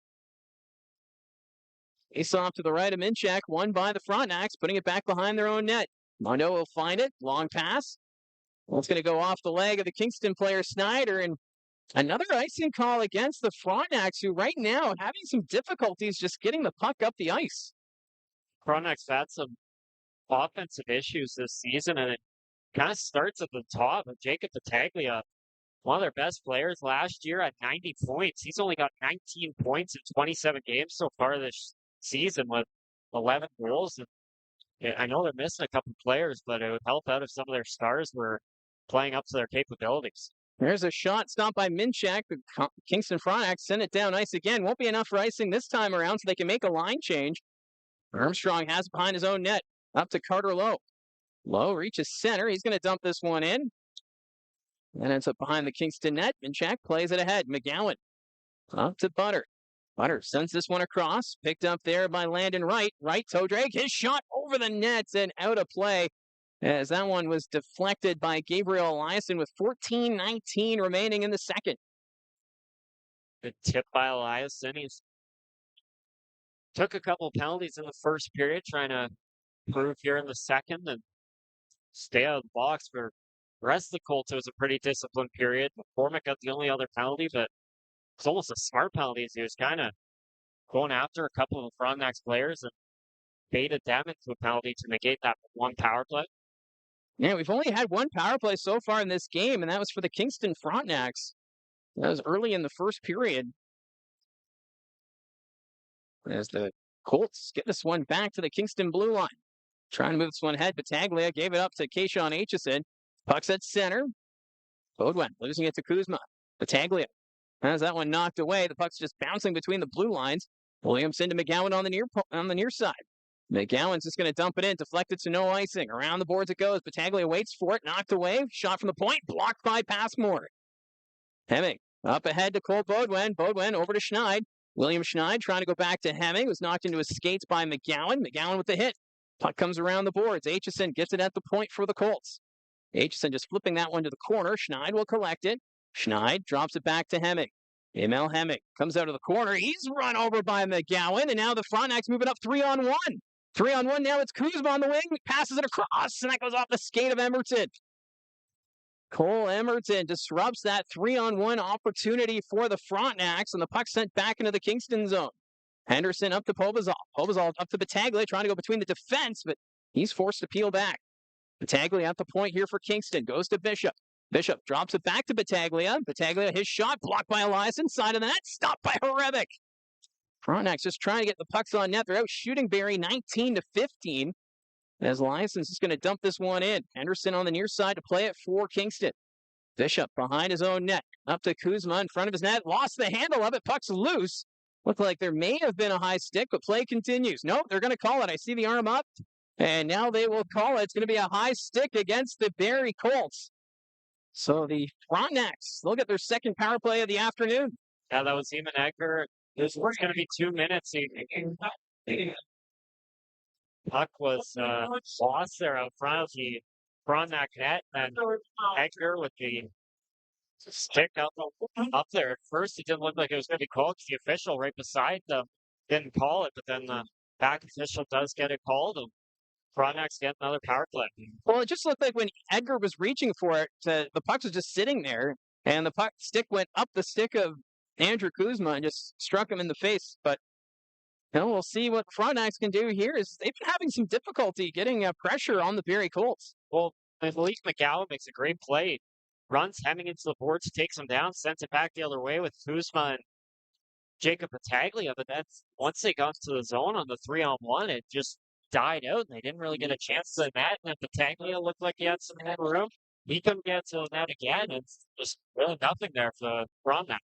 So they'll bring this face-off to the right of Ben Harevic as Kuzma will take the draw up against Brad Gardner. Face-off won by the Colts. Aitchison losing his stick in the process, pushes over Kuzma out of frustration. And the Colts will get this one down the ice. Back to play it. That's McGowan. Has it behind his own net. Leak McGowan skates this one forward. Reaches the blue line, drops it back to Pobazal. Pobazal to Battaglia. Battaglia into the attacking zone along the wing. Jake Battaglia in front. Shot stopped by Harevic. Point blank chance for Thomas Pobazal. But the Colts netminder stays strong on it. Well, one of Kingston's better opportunities in the period. It's Pobazal giving it to Battaglia, who comes up the wing, and then the Colts defense left Pobazal alone right out front of the net for a one-timer. But Ben Harevic, good job there making the save. So face-off coming to the right of Ben Harevic as he had to make another huge stop on the Frontenacs as the power play now down to 1:30. Emerton down low for the Colts. He'll send this to the line, and that'll escape the zone. Hemming sends this one the rest of the way. Cole Baudouin behind the net. Battle down. Minchek keeps it away from Hemming. Pobazal dropping it back to McGowan. Malik McGowan through the neutral zone. Skates this one in for Kingston. McGowan forced around the net by Eliasson. He's knocked down. Eliasson ends up on top of McGowan. Colts get to the line, not out. Kept in by Battaglia. Sends it across. Kuzma back to Battaglia. Battaglia to Kuzma. Down low. His shot blocked there by Emerton. And the Colts get it out to the center ice. 51 seconds now remaining in the penalty to Eamon Edgar. Right.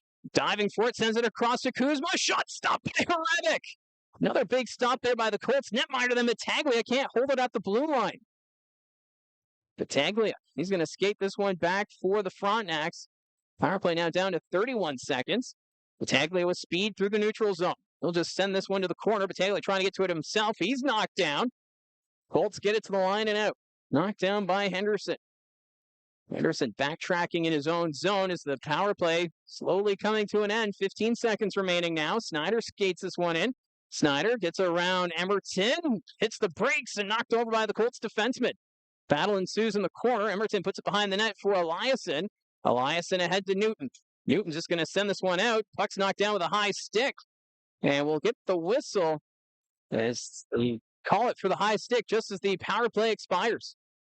Ben Harevic, a really strong penalty kill there. At Colts, they gave the Frontenacs a couple opportunities. Posbell off the boards to right. Nice diving pass out to the middle. A great save there by Harevic on the wide open Frontenacs forward in Andrew Kuzma. So we have 10.5 minutes remaining here in this second period. The Colts still up by 1. Emil Hemming, the lone goal scorer here, as the Frontenacs 2 power plays, but not able to capitalize on their chances. Ben Harevic has been solid here tonight. That's going to be sent deep. Henderson back to play it behind his own net. Takes bump there from Gardner. Gardner trying to dig it free. Puck's knocked to the corner. Snyder after it here for Kingston. Gets to the line. Not out. Kicked ahead by Hanser. In the corner, it's Bodie Stewart. Stewart tied up there by Snyder. Durbin comes up with it. He'll flip this one ahead. Knocked down by Salandra. Good hand-eye there from Joe Salandra. Puts it in front, but can't get it to Gardner. Clark, he'll skate this one up for Kingston. Reaches center ice. Dumps this one in. Armstrong, first one on it. Gets it ahead for Gardner. Gives that up to Stewart. Stewart, surrounded by white sweaters. Taken away there by Durbin. Kieran Durbin doesn't go too far with it. Armstrong ahead for Salandra. Joe Salandra through the neutral zone. He'll skate this one in himself. Salandra loses it in the skates of Bishop. Forced to the corner. Loose puck picked up by Gardner.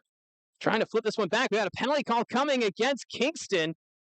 Here's Passmore on the delayed penalty. Has it at the point. Evan Passmore goes to Aitchison. Kayshawn Aitchison back to Passmore. Passmore down low to Stewart.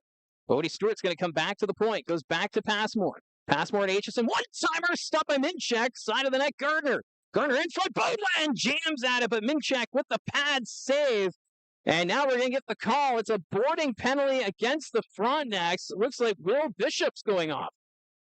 A pretty easy call there for the officials to make.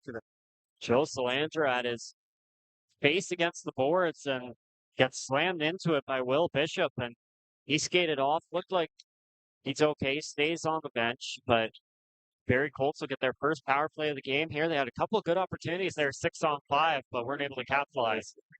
So this Barrie Colts power play brought to you by Frontline Hockey Apparel. You can find them at frontlinehockeyapparel.com.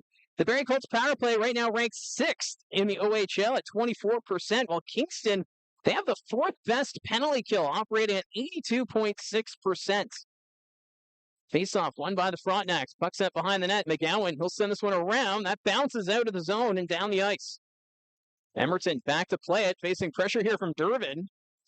Cole Emerton. It'll come out from behind the net. Emerton drops it back. Picked up here by Hemming. Emil Hemming reaching center ice. Got some speed into the zone. Hemming stood up there by McGowan. Puck goes to the corner. At the blue line is Cole Emerton. Sends it across. Finds Salandra. Salandra from the corner. Back to Hemming. At the blue line, that's Emerton. Aitchison. One-timer. That's blocked by McGowan. That was a point-blank block. Down low side of the net. Bode went across. One-timer. What a save by Minchak. He robbed Hemming. That looked like a sure goal. On the far side, they continue to battle. Power play down to a minute 10 here for the Colts. Trying to move this one around. Now we get the whistle. But what a save by Matthew Minchak. That desperation. Well, Emil Hemming looked like he had the easiest goal of his career. The Aitchison down low to Baudouin, sends it across to Hemming, and Minchak somehow sliding across, getting a piece of that one and deflecting it off the post and away to safety. This is kind of a replay of what we saw last weekend back in Barrie. Minchak and Hrebeck are just making outstanding saves. As the goalie's putting on a show again. Colts have it down low to the net. Salandra puts that one wide of the net. Colts can't keep that one in at the point. Emerton playing it inside his own blue line. 52 seconds left in the penalty to Bishop. Emerton will move this one ahead for the Colts. Robin Kuzma there with the poke, but that got by. Hemming receives the pass through the neutral zone. Emil Hemming carrying this one in. He'll send it around the boards. Cole Baudouin down low for the Colts. Back to Salandra. At the blue line, that's Cole Emerton. Emerton over to Hemming. Hemming on the far side. Fans on the pass. Able to recover. Stays with it. Hemming from the corner goes back to the blue line to Emerton. Over to Aitchison. One-timer stopped by Minchak.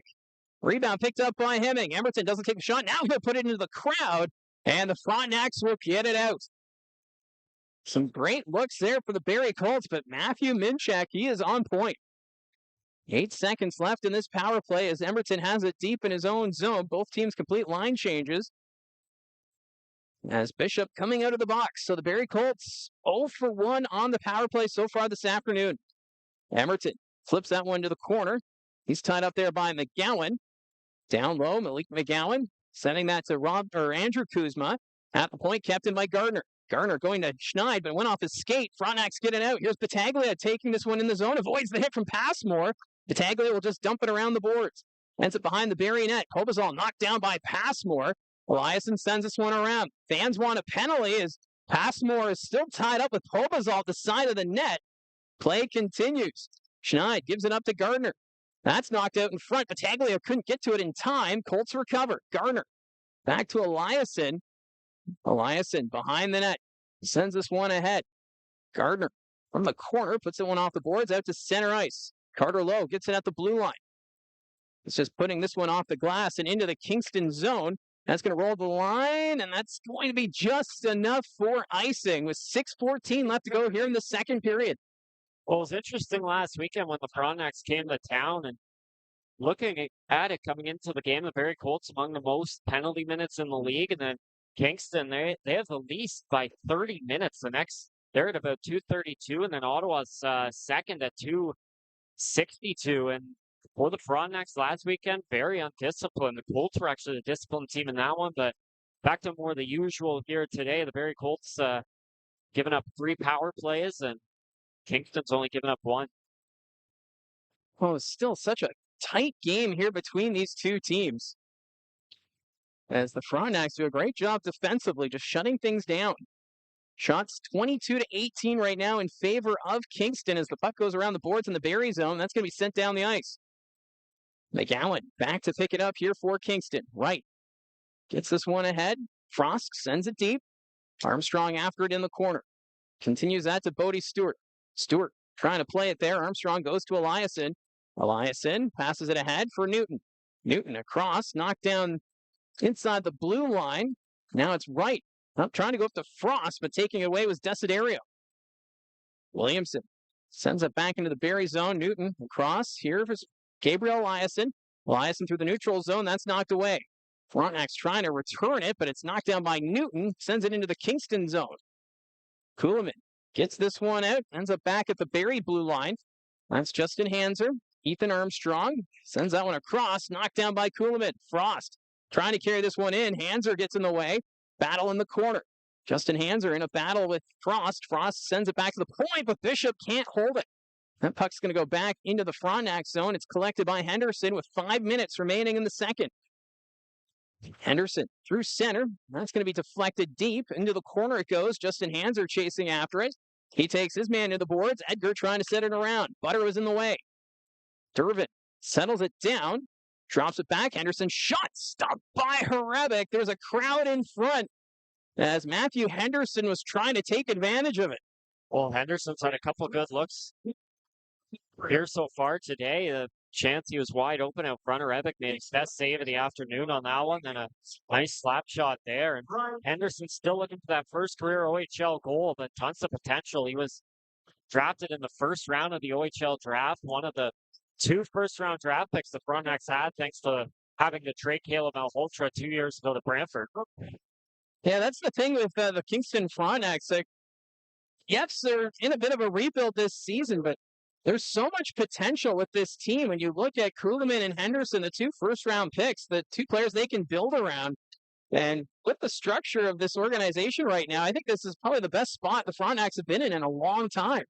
Look pretty good. They got couple of netminders with potential as well. Michnak, .928 save percentage this season. Gavin Betts has struggled, but they were hoping he could be one of their better players this season. So maybe down the road, he's able to figure that out. The Frontenacs have 2 good netminders. They've got a couple of those forward pieces and defense pieces locked in. Henderson and Kuhlman. Kuhlman's only got 9 points. Henderson has 5, but as time goes on, those 2 are going to start to become some of their better players. Face-off coming to the right of Ben Hrebeck. Frontenacs will win this one back, but it's taken there by Govro. He's going to send it into the Kingston zone. It rolls on net. Minchak decides to cover it up. He had McCormick coming on net. Now we got McCormick and Bishop pushing and shoving after the whistle. Something we haven't seen too much of here tonight. But it looks like cooler heads will prevail.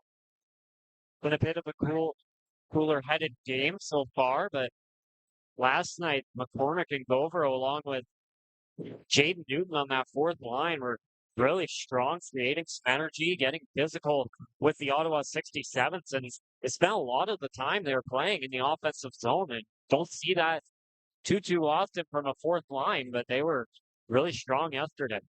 You know, a lot of players graduated from last year's team of the Kingston Frontenacs, but I figured, after these 2 teams had a very tough 7-game series last season, I kind of wondered if there'd be some momentum from that rivalry as Edgar goes to the net, stopped by Minchak, and then puts it wide. What a chance there for Eamon Edgar. Well, the Frontenacs will skate this one ahead. Snyder sends it deep into the Barrie zone. Durbin after it. We'll send it around. Butter on the far side. That got by him. Bishop keeps it in at the point. Here's Henderson. Henderson ahead to Durbin. Here in Durbin, his pass is deflected, ends up in the far corner. There's a battle in front of the net between Passmore and Snyder. Loose pucks, Durbin, but that's knocked aside by Hrebeck. Henderson keeping this one down low. Evan Passmore with possession. He'll kick this one ahead. Snyder, side of the nets, but he's stopped by Hrebeck, who's just dialed in right now. That's now 23 shots his way. Rebek's been strong. So is Michniak. He made a big save there on Eamon Egger. Coming through the middle, he was able to drive his way through the defense and get a chance on net. And Egger is one of those guys. He's likely going to be a full-time player while the Barrie Colts are missing guys during the World Juniors. Going to get a really good opportunity to showcase himself with Barrie Colts here in the upcoming weeks. 3:58 left to go in the second period. The faceoff will be brought to the right of Ben Rebek. Kuzma taking the draw against Beaudoin. Some last-second instructions here from Nick Arcan, the linesman. Scrambled draw. Kuzma trying to take to the net. Cole Emerton was tied up. Puck goes to the corner. Andrew Kuzma in a battle. Puck comes to the side of the goal. Colts knock that back to the corner. That was Schneid at the blue line. Monjo back to the point. Picked off by Schneid. William Schneid goes for a skate here for the Barrie Colts. Inside the blue line. Drops it back to Beaudoin. Beaudoin the shots. And Moore got a stick in the lane. And that's going to go out of play. Tough play there for Mondo. Trying to go across to his defensive partner there and Moore, but too far ahead of him. And Schneid is right there to pick it off and head back the other way and create good opportunity there for the Barrie top line. Face off now to the right of Matthew Minchak. Beaudoin will take the draw against Andrew Kuzma again. As the two teams decide to keep the same lines out there. Beaudoin sends it back to Aitchison. Kayshawn Aitchison at the point. Flips that one to Hemming. Hemming had that one get away from him. Kuzma, though, can't take it. Battle on the boards. Hemming with possession. Colts trying to keep it in the corner. Taken away by the Frontenacs. Williamson will skate it ahead. Van Williamson reaches center. He'll dump this one in. They skate into the linesman. Colts move it up. And center, Beaudoin. Stood up there by McGowan. Puck goes deep. Williamson there to pick it up for Kingston. Back behind his own net. Being chased there, facing pressure from Beaudoin. Schneid falls. He couldn't get the stick on it. Puck's at the point. That's going to escape the zone. Puck's deep in the Kingston zone as the Colts make a line change here. Malik McGowan will go behind his own goal. McGowan directing traffic, calling back Pobazal. McGowan slowly moves it. Now goes to Williamson. Up the ice, finds Kuzma. Battaglia on the far side. Battaglia gets to the corner. He's taken behind the boards. One hand on his stick, trying to protect it. Taken away by Gardner. Colts moving up. Here's Bodie Stewart. Stewart through the neutral zone. He'll skate this one forward for Barrie. He falls at the blue line. Puck taken away by McGowan. Pobazal tips this one into the Barrie zone, but that's going to be another icing call against the Kingston Frontenacs.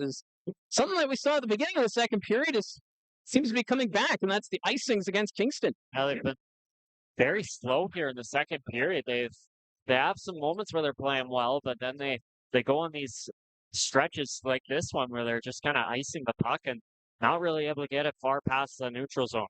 And now they can't make the line change, so the faceoff comes back beside the net of Matthew Minchak to his right. Kuzma taking the draw again here for the Frontenacs up against Jaden Newton. Newton has had a pretty good game here this afternoon. Face-off won by the Colts. Desiderio back to Salandra. Salandra sends it around the boards. Carter Lowe gets it behind the net. Plays it to the corner. Back to Armstrong at the point. Over to Hanser. Hanser takes the shot. Deflected as Newton got a stick on it, but goes wide. Armstrong puts it down low. Collected there by Henderson. Henderson trying to send it. Newton out with the side of the net. Takes the shot. Minchak the save. Jams that. That stays out. Puck's still loose. Here's Hanser. Takes the shot. That's blocked by Pobazal. Battaglia to the line, and that'll escape the zone. Doesn't go too far as Armstrong will pick it up at his own blue line. Delayed penalty against Kingston. That puck's just going to be sent to the corner. Henderson doesn't get a stick on it. Now Pobazal will get the call. As it's going to be the second power play of the afternoon for Barrie. And Pobazal, he's going to be called for a hook. A good job by Justin Hanser, who drew that one. He aggressively went up the boards trying to get that puck and keep it in the zone. He was able to get around Pobazal, and then Pobazal sends him down to the ground, creates that penalty, and the Colts get their second power play of the period. 0 for 1 right now, but chance to get a power play goal here. They were struggling on the power play a bit yesterday, but were able to get one with their last attempt. This Barrie Colts power play brought to you by Frontline Hockey Apparel. You can find them at frontlinehockeyapparel.com. Face-off won by the Colts. Emerton at the blue line. He'll skate this one forward. Cole Emerton down low to Salandra. Behind the back pass. Quickly over to Aitchison, but wasn't ready for that pass. Puck's behind the Kingston net. Salandra sends it around to Hemming. Emil Hemming from the corner goes to Beaudoin, but couldn't get a stick on it. The Frontenacs will just simply clear it out. Minute 38. Still to work with on this man advantage for the Barrie Colts. Right now holding on to that 1-goal lead. We're approaching the final minute as well of the second period as Hemming passes it over to Beaudoin. Beaudoin enters the attacking zone. Beaudoin sends it around. Aitchison there to collect it at the point. That pass deflected by Durbin. Puck doesn't go too far, and the Frontenacs will get it out. Now in the final minute of the second period, Aitchison back to collect it here for the Barrie Colts. Kayshawn Aitchison drops this one back to Beaudoin. He'll pick up some momentum, goes to Hemming. Hemming on the wing. Puts this one across to Salandra. Joe Salandra gets to the corner. Behind the Kingston net is Hemming, trying to go back to Salandra. Salandra along the boards. Tied up there by Robin Kuzma, and he'll just clear it out. 28 seconds left here in the second period. Emerton looking at the clock. Takes it back behind his own net. Emerton. He'll drop this one back to Beaudoin. Cole Beaudoin from his own blue line ahead to Gardner. Gardner weaves into the zone. Gardner up to Aitchison. That got by him. Around the boards on the far side, Schneid drops it to Beaudoin. 7 seconds left. Beaudoin going behind the net. Doesn't pass it. He was stopped there by McGowan. Back behind the Kingston goal. Here's Gardner. Back to Armstrong. Takes the shot at the buzzer, but that one knocked down by Nolan Butter. And so the Barrie Colts power play, it will continue into the third period for 23 seconds. But the Barrie Colts right now in quite the tough battle against this Kingston Frontenacs team. They just go back and forth. But give credit to the Kingston Frontenacs. Minchak, he's been solid, has made a couple of huge stops to keep the Frontenacs in it, but the Barrie Colts just not able to capitalize on their opportunities. Yeah, I think both teams have had a couple of good opportunities tonight or this afternoon, but Vanarevic and Minchak both making some huge saves here through 2 periods. It's been a pretty evenly battled game, 24-21 right now, the shots for the Frontenacs, and both netminders have had to make some good saves, and it's the Barrie Colts with the only goal, thanks to Emil Hemming. Well, just looking at the ice, Dylan Smoskowitz right now walking across because the way the arena is set up, he's having a conversation with the officials. So we've seen that with Troy Mann and now Dylan Smoskowitz both having words with the officials, trying to understand a few things, but really we haven't seen a whole lot of whistles here in this hockey game. No, not a lot of whistles and some penalties, but not too much rough stuff going on in this game, like we mentioned earlier. Kingston's had some issues getting the ice or the puck down the ice a couple times. There's been some icings against the Frontenacs, but it's been an evenly paced game. So after 2 periods of play, the Barrie Colts holding on to a 1-goal lead over the Kingston Frontenacs. So we will get back to the chat momentarily. So if you have any comments or questions, or if you want to talk about something OHL related or Colts related, we can address it there. I saw we had a couple of comments that we will get to in a few minutes. But first, we're going to go to the OHL news with Terry Doyle, as it's a 1-0 score here at Slush Puppy Place between the Colts and the Frontenacs.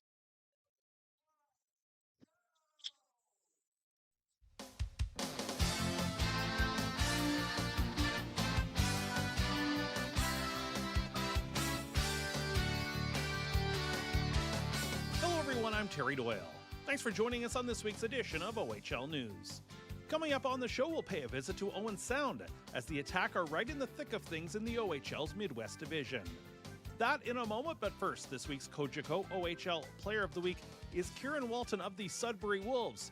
He picked up 4 goals and 3 assists for 7 points in 3 games last week. The 6th-round pick of the Winnipeg Jets in the 2024 NHL Draft, who has signed with the Jets as well, has been a very dominant goal scorer in the Ontario Hockey League over the past 2 seasons, and he's now up to 81 career goals and 183 points after being Sudbury's 2nd-round pick in the 2022 OHL Priority Selection. Meantime, Tristan DeLille is one of the top scorers of the Owen Sound Attack. He came into this week's play with 19 goals and 35 assists. The 2nd-generation OHLer, now joined by his brother Max with the Attack, certainly looking to impress scouts towards the 2026 National Hockey League entry draft after being eligible for last year's selection process as well. We chatted this week about what's happening in Owen Sound. Well, Tristan, we're approaching 30 games into the season. I don't know, for my end, it feels like time's flying by, but how does it feel in Owen Sound right now? How do you feel your season sort of come together so far, approaching about 30 games in? I think it's going well. We made a couple acquisitions to get Wesley Rice and Caden Taylor, but I think the guys are starting to come along. We're starting to find chemistry within our lines, and everybody's kind of getting back to healthy now. So I think everything is going well. Like we're back to our regular schedule. We had a busy start of the year, but now we're kind of finding our groove. But we came out with a hot start. We kind of settled down a bit, but it's time to get back going. Do you find even with a couple new guys coming in, you've got such a strong nucleus and a good room that you're able to just to bring those guys in very easily right away? Absolutely. Like here we have a very good culture. So all the guys are kind of our best buddies. Like it's a family down here. It's a small community, so there's not much to do but to hang out with the guys. So I feel like, especially with Wesley Rice, since he's been here a couple weeks now, like he feels at home. He feels comfortable, and it allows him to do extremely well on the ice. What's it been like having your brother around as well as part of the Owen Sound Attack family? I mean, it's been interesting. Like we're brothers, so at the end of the day, I'll hate him one day, like him the next day. But at the end of the day, he's still my brother, and he earned the opportunity of being here with me. He worked hard to get here, and he's a really really great hockey player. So I couldn't be more happy with him in the organization. I know day to day he's one of your teammates, just like everybody else when you're in the room and around the team. But how special was that going back to last April when he was obviously announced as being the choice of the Attack and everything was done there in Owen Sound? I mean, I was in the draft room when he got selected. They told me to come down with him, so it meant a lot to me and especially my father. Now we all have ties with the Owen Sound Attack. We've all played here. And I think for my family, it's extremely convenient for them to only come see one game instead of two teams. So I think that was a big aspect of things. And also, like I've been playing with my brother my whole life and stuff, and to see him get to this point with me at the same spot means a lot. And like I mentioned before, he worked hard, and now he saw the result with being drafted 5th overall by Owen Sound. Now, being younger, some would call him your little brother, but I'm guessing he probably doesn't appreciate that anymore, considering he's kind of blown by you a little bit height-wise. Yeah, he's blown by me height-wise, but I'm still stronger. I'm still mentally tougher than him. Like he's still got a lot to learn, but yeah, no, he hates the term little brother, but we call him Little Diesel. How do you feel your season has come together personally so far? I think it's come along really well. Like I took a big step this year, in my opinion. I feel more comfortable on the ice, more confident, and I think it's just the Owen Sound development plan that we have here. Like I came in last year, I put up I think around 30 points in this year. I'm already at that because I got the opportunity to play here, and our coaching staff set us up really really well to develop and to be more comfortable here. I know for your age group, obviously a lot of guys had their focus on the draft last year. Do you kind of treat that as sort of like, okay, that happened, and now I just use that as a motivator into this year, knowing that I'm going to prove some people that maybe didn't give me an extra look last year. I'm going to prove them wrong and use it as a motivator going forward? Yeah. So last year watching the draft, I saw a couple of players that personally I thought that I could have been selected ahead of, and at the end of the day, like it's out of my control, and there's nothing I can do about it. But at the end of the day, I could show what they're missing out on. It's not over after your first draft year. There's a lot of players that make it, getting drafted a year later, 2 years later, and now the college possibility is open. So I still have another 4 years of hockey left if I choose to go down that route. What things do you need to work on to make obviously more success for the Owen Sound Attack and for you personally as you want to grow your career moving forward? For myself, I think I need to work on my shot. I feel like that's a point that kind of needs to get a bit better. Like get bigger and stronger every year. Like that's what it's all about. Like for me, like I kind of feel like the league doesn't get easier, but it gets more simple when the better players leave the league, and there's younger players that enter the league. So it leaves opportunity for guys like me to kind of step up and deliver. And it's also for this team, I need to take control, like as like as a leader, I need to play good D zone hockey, show the way to the young guys because we're still a very young team. This was the first time the Owen Sound Attack hosted a school day game back a little over a month ago now. You did a home and home with Sarnia, both school day games, but at the Bayshore, what was that like with all the youngsters jamming that place? I mean, it was buzzing. Like a lot of young guys, a lot of young kids out there. They were super passionate, super loud. I heard a little too many the term 6-7s there, so I've had it with the school day games. But you know, it was a great atmosphere here. It was super loud, super electric, and I think that's what drove us to get that. I think it was 7-3 or 7-4 win. Finally, obviously, your dad Miguel played in the league. You mentioned, of course, with Owen Sound and Ottawa as well. What obviously you sort of set your own path and work through your own path. But what sort of guidance does he try to give you along the way? He gives me a lot of guides. Like it starts back to when I was a child. Like he coached me all the way up. He taught me all he had. Showed me the mistakes he made so I don't reciprocate them. And at the end of the day, like to this day, he still watches every single one of my games and gives me tips about what I need to do, what I can't do. That was Tristan DeLille of the Owen Sound Attack. Here's a look at this week's CHL Top 10 rankings presented by Delta Hotels by Marriott. The Brantford Bulldogs once again lead the way across the country. The Ottawa 67s are at number 5, the Flint Firebirds at 8, and the Windsor Spitfires round out the OHL representation at number 9. That will do it for our show this week. You have been listening to OHL News. I'm Terry Doyle. Thanks for joining us.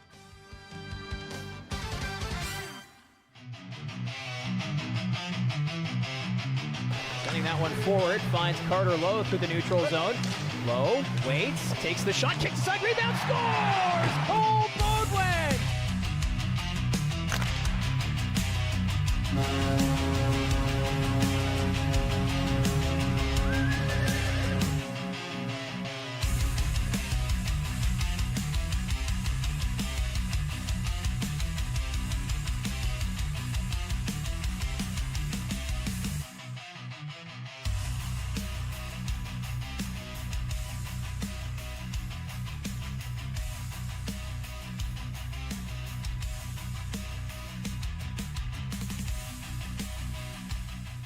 So it's the second intermission here in Kingston between the Frontenacs and the Barrie Colts, and we're still about 8.5 minutes away from the start of the third period, but we wanted to open up the chat for some conversations, as that's what the advantages of doing the broadcasts here on YouTube. We can have the fan interaction, so if you have any comments or questions or anything in particular you want to talk about when it comes to the Barrie Colts and the Ontario Hockey League, you can leave your comment there now. But in the meantime, there are 2 other games taking place this afternoon in the OHL, so let's take a look at that OHL out-of-town scoreboard. Yeah, going into the third period in Brampton, the Steelheads with a big effort today. They're up 2-1 on the Saginaw Spirit, out shooting Saginaw 27-12. Brampton now ahead of Kingston in the standings. The Frontenacs have fallen down to 8th in the Eastern Conference coming into play today. And we've been talking recently about the Brantford Bulldogs and how great they're supposed to be, and they're getting those wins, but they're kind of just getting out of there in one-goal games and not playing to their full potential. Well, they're up 7-2 on the North Bay Battalion. I thought you were going to tell me that North Bay's come back to take the lead. No, I didn't think you're going to. No. Okay. Oh, my goodness. So that will actually help the Barrie Colts because coming into today's action, Barrie only 4 points up on North Bay for first in the Central. So if these scores hold up, Barrie could be up 6 points. I'm worried about that Brantford game. I don't know if it'll hold up. You'll have to wait and see. But we do have the chat open here at the second intermission. And earlier I noticed Liam asking a question about the attendance here at Slush Puppy Place. He says, is the arena kind of empty there? Yes. I'm a little surprised by the attendance numbers here in Kingston here this afternoon. Remember, though, that they did play last night against the Flint Firebirds. That was their teddy bear toss game. So I always wonder about that. If you're playing back-to-back home games on the Friday night and then the Saturday afternoon, does that kind of exhaust your fan base a little bit, especially when you want that walk-up crowd? Yeah, maybe. And it's a bit of a different time as well, 4 p.m. on a Saturday. Maybe some people out busy doing some other stuff, some Christmas shopping on a Saturday afternoon in Kingston, or maybe they're at Gino's grabbing a slice of pizza. Maybe. But, yeah, not a lot of people in the crowd, and that kind of made things a bit awkward in the first intermission because they do a segment. It's they blindfold a kid on the ice, and then they have yes. and then they have to find the bear, the mascot, but they need the crowd to like cheer. But then there wasn't enough people, so like they just kind of had this poor girl walking around on the ice, not knowing where to go. And then finally, some people helped her out. But yeah, not a lot of people here in attendance today, and that happens sometimes. They just had their teddy bear toss game last night, so I'm sure there were plenty of fans in attendance last night for the Frontenacs. And I know there's been a lot of, when you talk to Kingston Frontenacs fans, they talk about how they really just want to see this organization take that next step, become a winner, win some division championships, Eastern Conference titles, go to an OHL championship.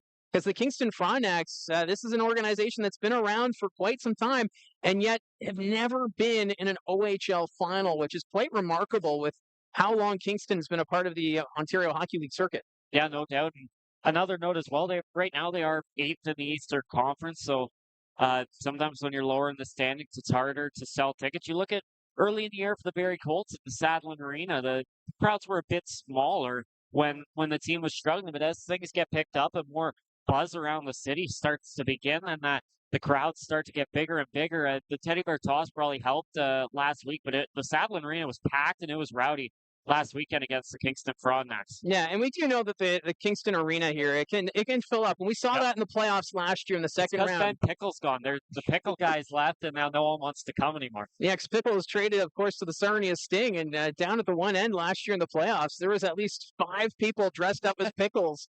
It was the Ben Pickle fan club. It was quite incredible. So we know that it's a good fan base here with Kingston. I've met a few Frontenacs fans over these last couple of seasons, and they're so passionate. So tonight, this afternoon, not as many people here in the stands. And now we're seeing Tammy doing her 3-star prediction already. So if you want to put in your prediction for the 3 stars, you can put that in the chat.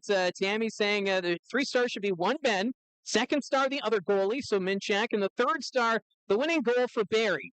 So she's pretty confident the Colts are going to win this game. So we'll have to wait and see, Tammy. I know we've gotten in trouble when we've said things in the past. I'm not going to make any predictions on a winner because we'll get in trouble and then it's a whole mess. But I think that's a pretty fair 3-star prediction. I think that both goaltenders have probably earned a star, and it's going to come down to which team wins for the other star. I'm sure maybe if it's a 2-1 game, maybe it's the game-winning goal for Barrie, and then the guy that scored for Kingston and Michniak or Horebic. But yeah, it's been a tight game tonight. I think the goaltenders have definitely stolen the show, and if the Barrie Colts are going to get 2 of the 3 stars, I think it'll be Horebic and then one of Bodwin, Aitchison, or Hemming, as they were the 3 that came together on that first goal. Well, so far this afternoon, Minchak and Horebic have been sensational in net. We were kind of wondering if that would continue here after what we saw last weekend back in Barrie. It was a 2-1 final, remember, for the Barrie Colts over the Kingston Frontenacs,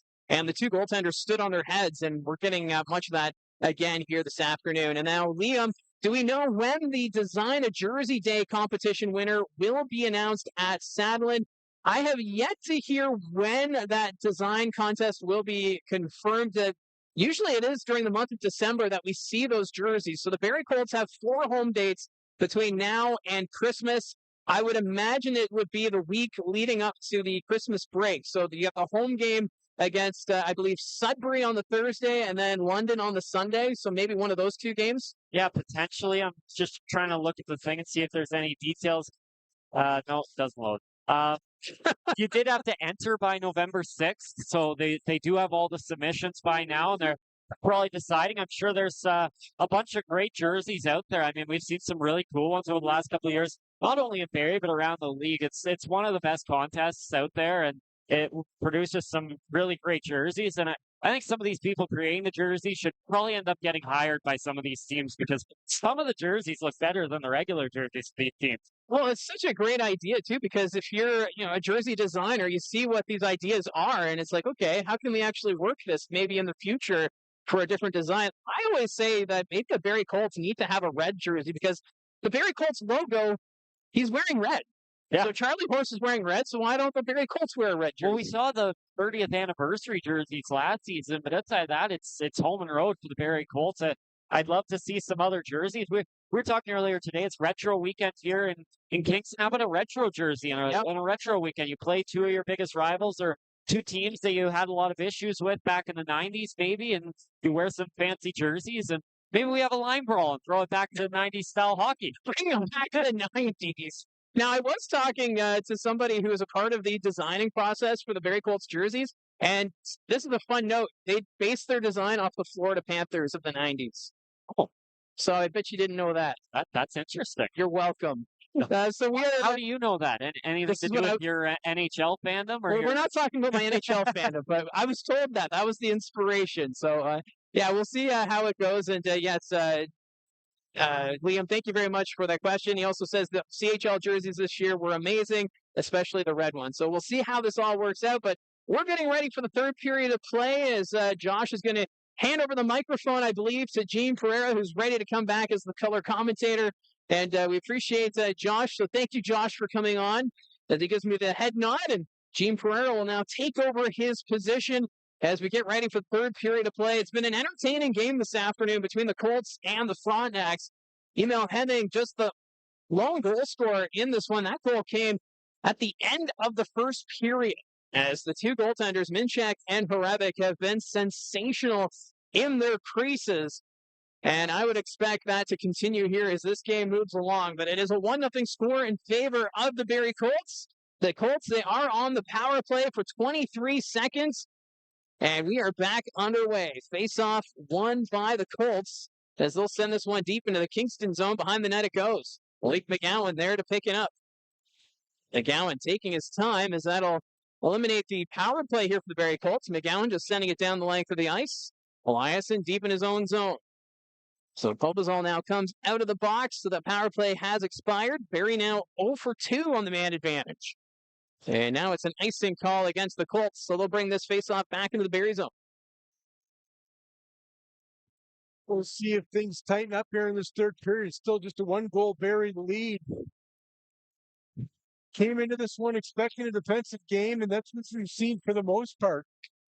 Goals hard to come by. Again, last Saturday in Barrie, a 2-1 Barrie win.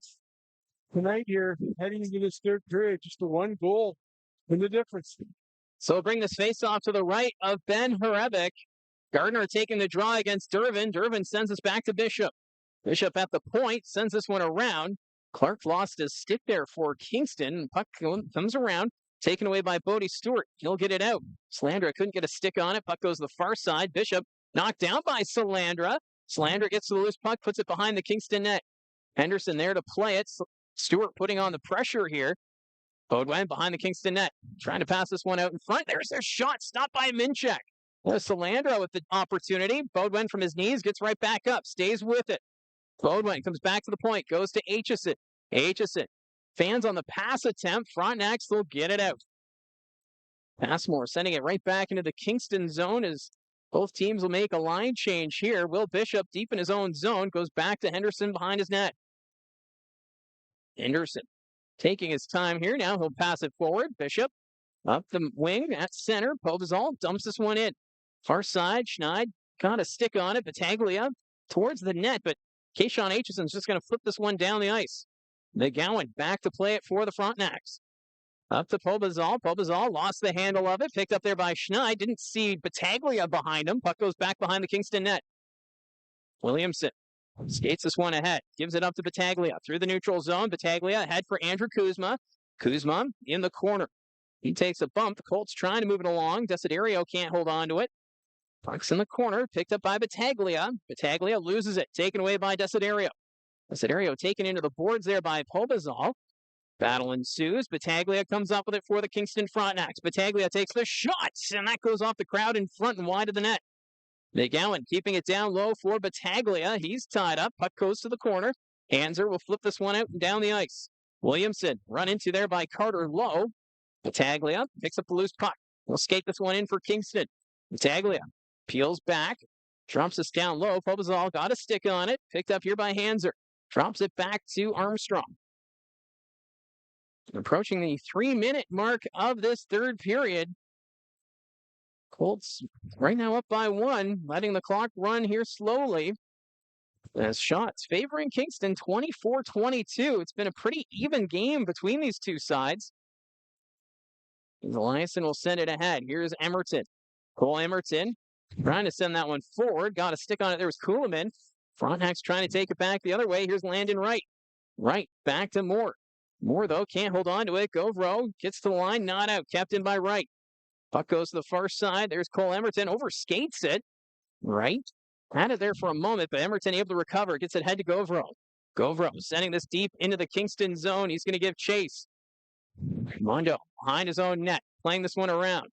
Edgar trying to dig this one free. Kuhlman puts it right back behind his own net. Picked up there by Frost. Frost puts it off the glass and out. Govro tried to play it, but that's going to be offside. Now we got Frost and McCormick mixing up a little bit, but linesmen quickly get between those two.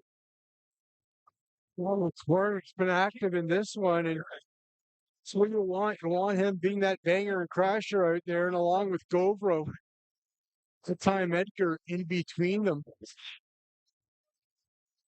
Which right there, William Snide. See him on the bench. It's been out there in a while. Keep an eye on William Schneid. As Passmore just delivered a check there on the Frontenac player at center ice. That was Nolan Butter. Holtz trying to get this one out. Picked up here by Gardner. Brad Gardner flips this one into the Kingston zone. That's going to go back behind the net. Henderson there to play it. Henderson trying to send this one ahead. Picked up by Durbin. Durbin picks up speed through center. Taken away by Hanser. Doesn't go too far. Snyder puts it right back up to Durbin. Durbin down low. Backhand across to Rebick. He does the splits to keep that one out. What a save. Another chance there, but that's blocked in front. Gardner gets the loose puck in the corner. Sends this one around. Hanser can't get a stick on it. Snyder drops it back. Brad Gardner behind his own net. Takes the hit from Butter. Butter trying to play it. Goes to Snyder. Snyder loses the handle of it. Puck's bouncing. Picked up by Gardner. He's going to flip this one in the air and down the ice. Williamson back to collect it. Long pass picked off by Gardner in the neutral zone. He's going to dump it in. Puck goes around the board. Schneid after it. So good sign that William Schneid back out there.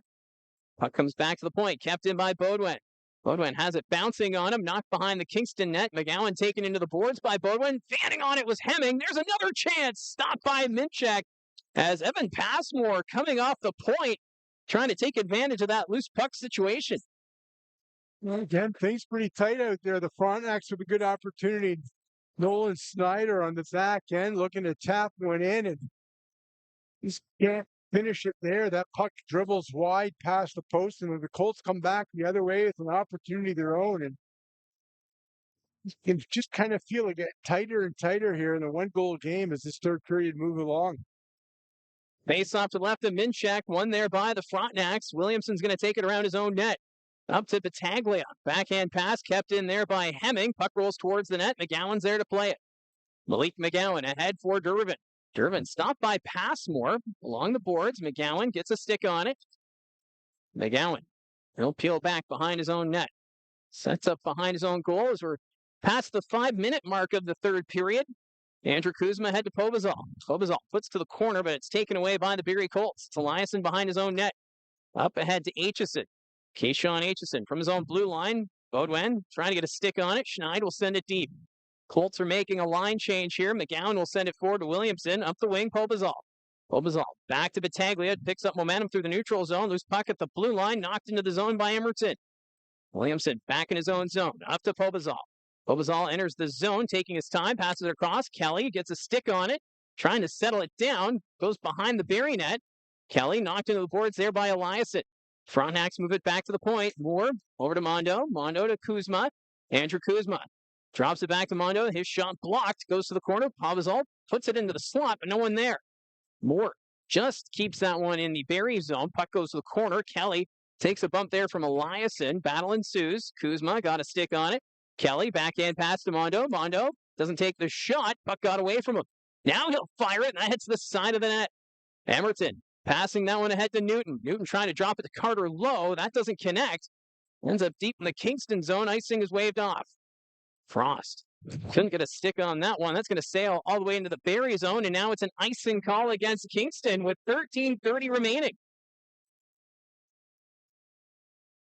You want to head into these last couple of weeks before the Christmas break, and well, right now you got to figure a lot of teams deciding what are we going to do. The trade deadline, January 10th. That's not too far off the corner. So these teams are going to have to figure out the next couple of weeks whether they want to add at the deadline or subtract, and that's going to be the interesting part. But I think we'll see a bit of an active trade deadline, and for the Colts, their own decision. How much do you want to sacrifice in the future to take a run this year? You got Brantford, and but they got that big win over Ottawa last night. For Frontenac, some decisions as well to be made. I mean, these players are valuable, and come playoff time, you got to figure they sacrifice a bit and try to make a bit of a run, or you try to look to the future. Yeah, it's going to be fascinating to see how things play out over this next month. And of course, you've got the World Juniors starting Boxing Day, so that's going to have an impact on rosters around the Ontario Hockey League. So depth will be tested, and players will be showcased. A lot of decisions to be made by the general managers as it becomes crunch time here for all 20 teams in the Ontario Hockey League. Frontenacs moved this one across, picked up by Clark. Clark skates this one in, knocked away by Aitchison. Kayshawn Aitchison finds Cole Beaudoin. Beaudoin skates this one in himself, trying to get around Bishop to the net, tucks it around, but Minchek had the pad down, and he's able to make the save as Cole Beaudoin just charging into that Kingston Frontenac zone. Again, that drive down the right side by Cole Beaudoin going to the net. How about Kayshawn Aitchison following up? Looking to see if we'll find some loose change there in front of the net. But Beaudoin again, just this guy never stops driving up and down that ice. And you talk about the development of this game as well. The ability to kind of not only get around defenders, he's worked hard on his skating, but again, just going to fight his way through traffic. And one of the biggest adjustments we've seen over his career. And big reason why he's among the OHL scoring leaders. Yeah, right now, third in points in the Ontario Hockey League. Came in tonight with 40 points, third also in assists. As the Frontenacs send this back behind the Barrie Colts net, Armstrong trying to get a stick on it. He will. He's bumped into the board. Snyder back to Bishop at the blue line. Back to Snyder. Snyder trying to keep it away from Hanser. Puck goes the corner through the blue paint. Henderson takes the shot, kicks side, rebound, backhand, stopped by Hrebeck, puck's loose. That'll escape the far side. Kingston came oh so close to tying it. Here's Butter, puts it in the nets. Butter able to put that one top shelf. And this is a new hockey game. We're tied at 1. This Kingston Frontenacs line, they came out last shift. Snyder had the chance to the side of the net, a couple of strong back-to-back shifts. And they get rewarded here. And Butter, the quick snapper from the face-off dot, beats Hrebeck. And we got a tied ball game here. And again, just good pressure by the Kingston Frontenacs. Keep working up front. Quick little drop pass there, back to Butter. Durbin, slide pass back to him, and a quick snapper by Butter. It's just going to beat Ben Hrebeck, top corner. The Frontenacs, that line, in solid third period, they get rewarded. That's just the second goal of the season for Nolan Butter. And that comes after Ben Hrebeck made a couple of huge saves. So we're tied at 1. Puck's deep in the Kingston zone. McGowan sends it up to Frost. Frost nearly lost it. Puck's at center ice. Emerton puts it off the boards. McGowan will follow it up. That's going to be sent deep into the Barrie zone. Delayed offside here against Kingston. Frost not realizing that. Delivered a hit after the whistle on Eliasson. He didn't like that. But this faceoff will be taken out. Credit to the Frontenacs. Come out this third period down by a goal. You keep working, and that's just a hard working goal. Durbin gets the puck in the corner. Again, that line, the shift before, really strong shift. They were able to build momentum and keep it going. Sir, Barrie's going to have to push back here. So they're going to bring this faceoff all the way back into the Kingston zone. 12:04 left to go in this hockey game, tied at 1 apiece. Cole Beaudoin set to take the draw here up against Andrew Kuzma. They've had quite the battle in the faceoff dot all afternoon long. But now Kuzma's tossed out, so in comes Pobazal. But Beaudoin will win this one back. At the blue line, that's Passmore. Sends this one around the boards. Beaudoin behind the Kingston net. Beaudoin trying to go to Hemming. That pass doesn't connect, and it's going to sail all the way back into the Barrie zone. Aitchison back to pick it up here for the Colts. Kayshawn Aitchison's got speed for the neutral zone. Stopped there by Pobazal, so he sends it deep. Beaudoin behind the net. Front, Schneid puts it over the goal. Puck's behind the Kingston net. Kuzma comes up with it for the Frontenacs. Puts it off the boards.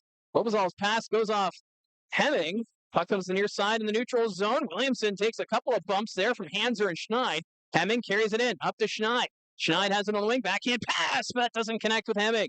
Emerton keeping this one down low. Behind the Kingston net it goes. Williamson ties up Schneid. Frontenacs get it out to center ice. Kuzma gets by Newton. Up to Pobazal. Pobazal sends that one over. Blocked by Emerton. Kuzma along the boards. Takes a bump there from Hemming. Cole Emerton has it in his skates. Battaglia trying to move it along.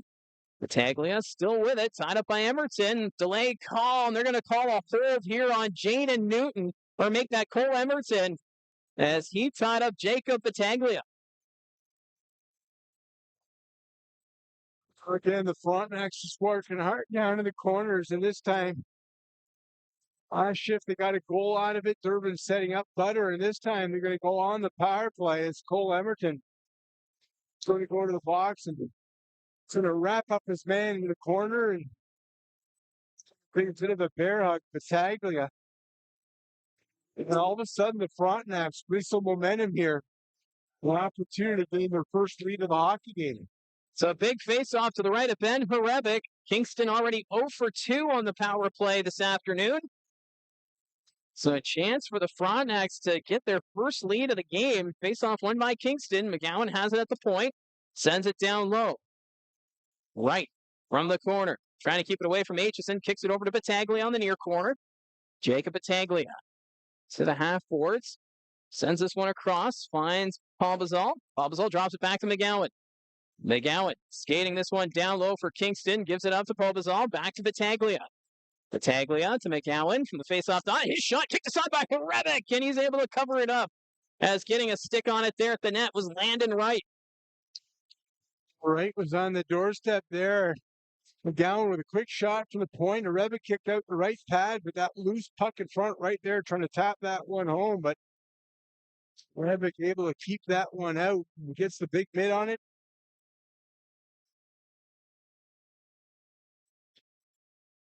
Face off to the right of Horebic. Scrambled draw. Puck ends up in the corner. Aitchison's just going to hammer this one around the boards. Pobazal can't get a stick on it. Hemming's going to chase after it shorthanded. Emil Hemming leaves it in the corner. He thought Beaudoin was a little closer. McGowan, though, with the loose puck. He'll skate this one forward. Leaving it there for Battaglia. Jacob Battaglia skating this one forward. Goes to right. Right. Gets to the corner. 1:06 left here in this power play. McGowan to Kuzma. Kuzma across, finds Pobazal. His shot deflected. That went off Passmore, ends up in the corner. Pobazal back to the point, but McGowan wasn't there for it. That puck's going to sail all the way back into the Kingston zone. 50 seconds left in the penalty to Cole Emerton. McGowan skates it ahead himself. Up to Kuzma. Drops it back. Battaglia.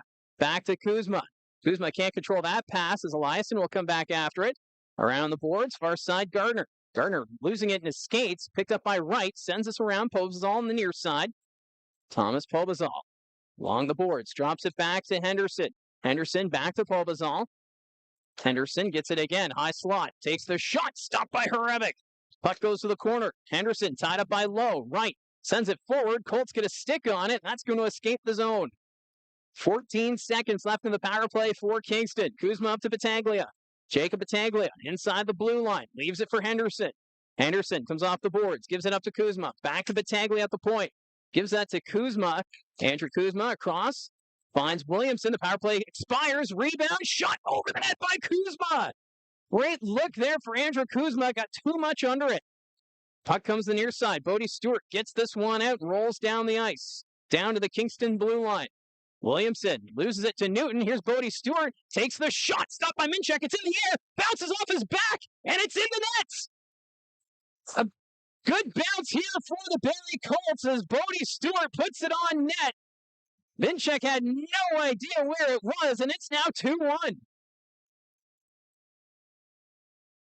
Wow, and Minchuk just completely lost sight of that puck after, and I think Stewart surprised him with the initial shot a little bit, and then that one kind of, Minchuk just no idea, and it bounced off him in net, right off the back. That puck went up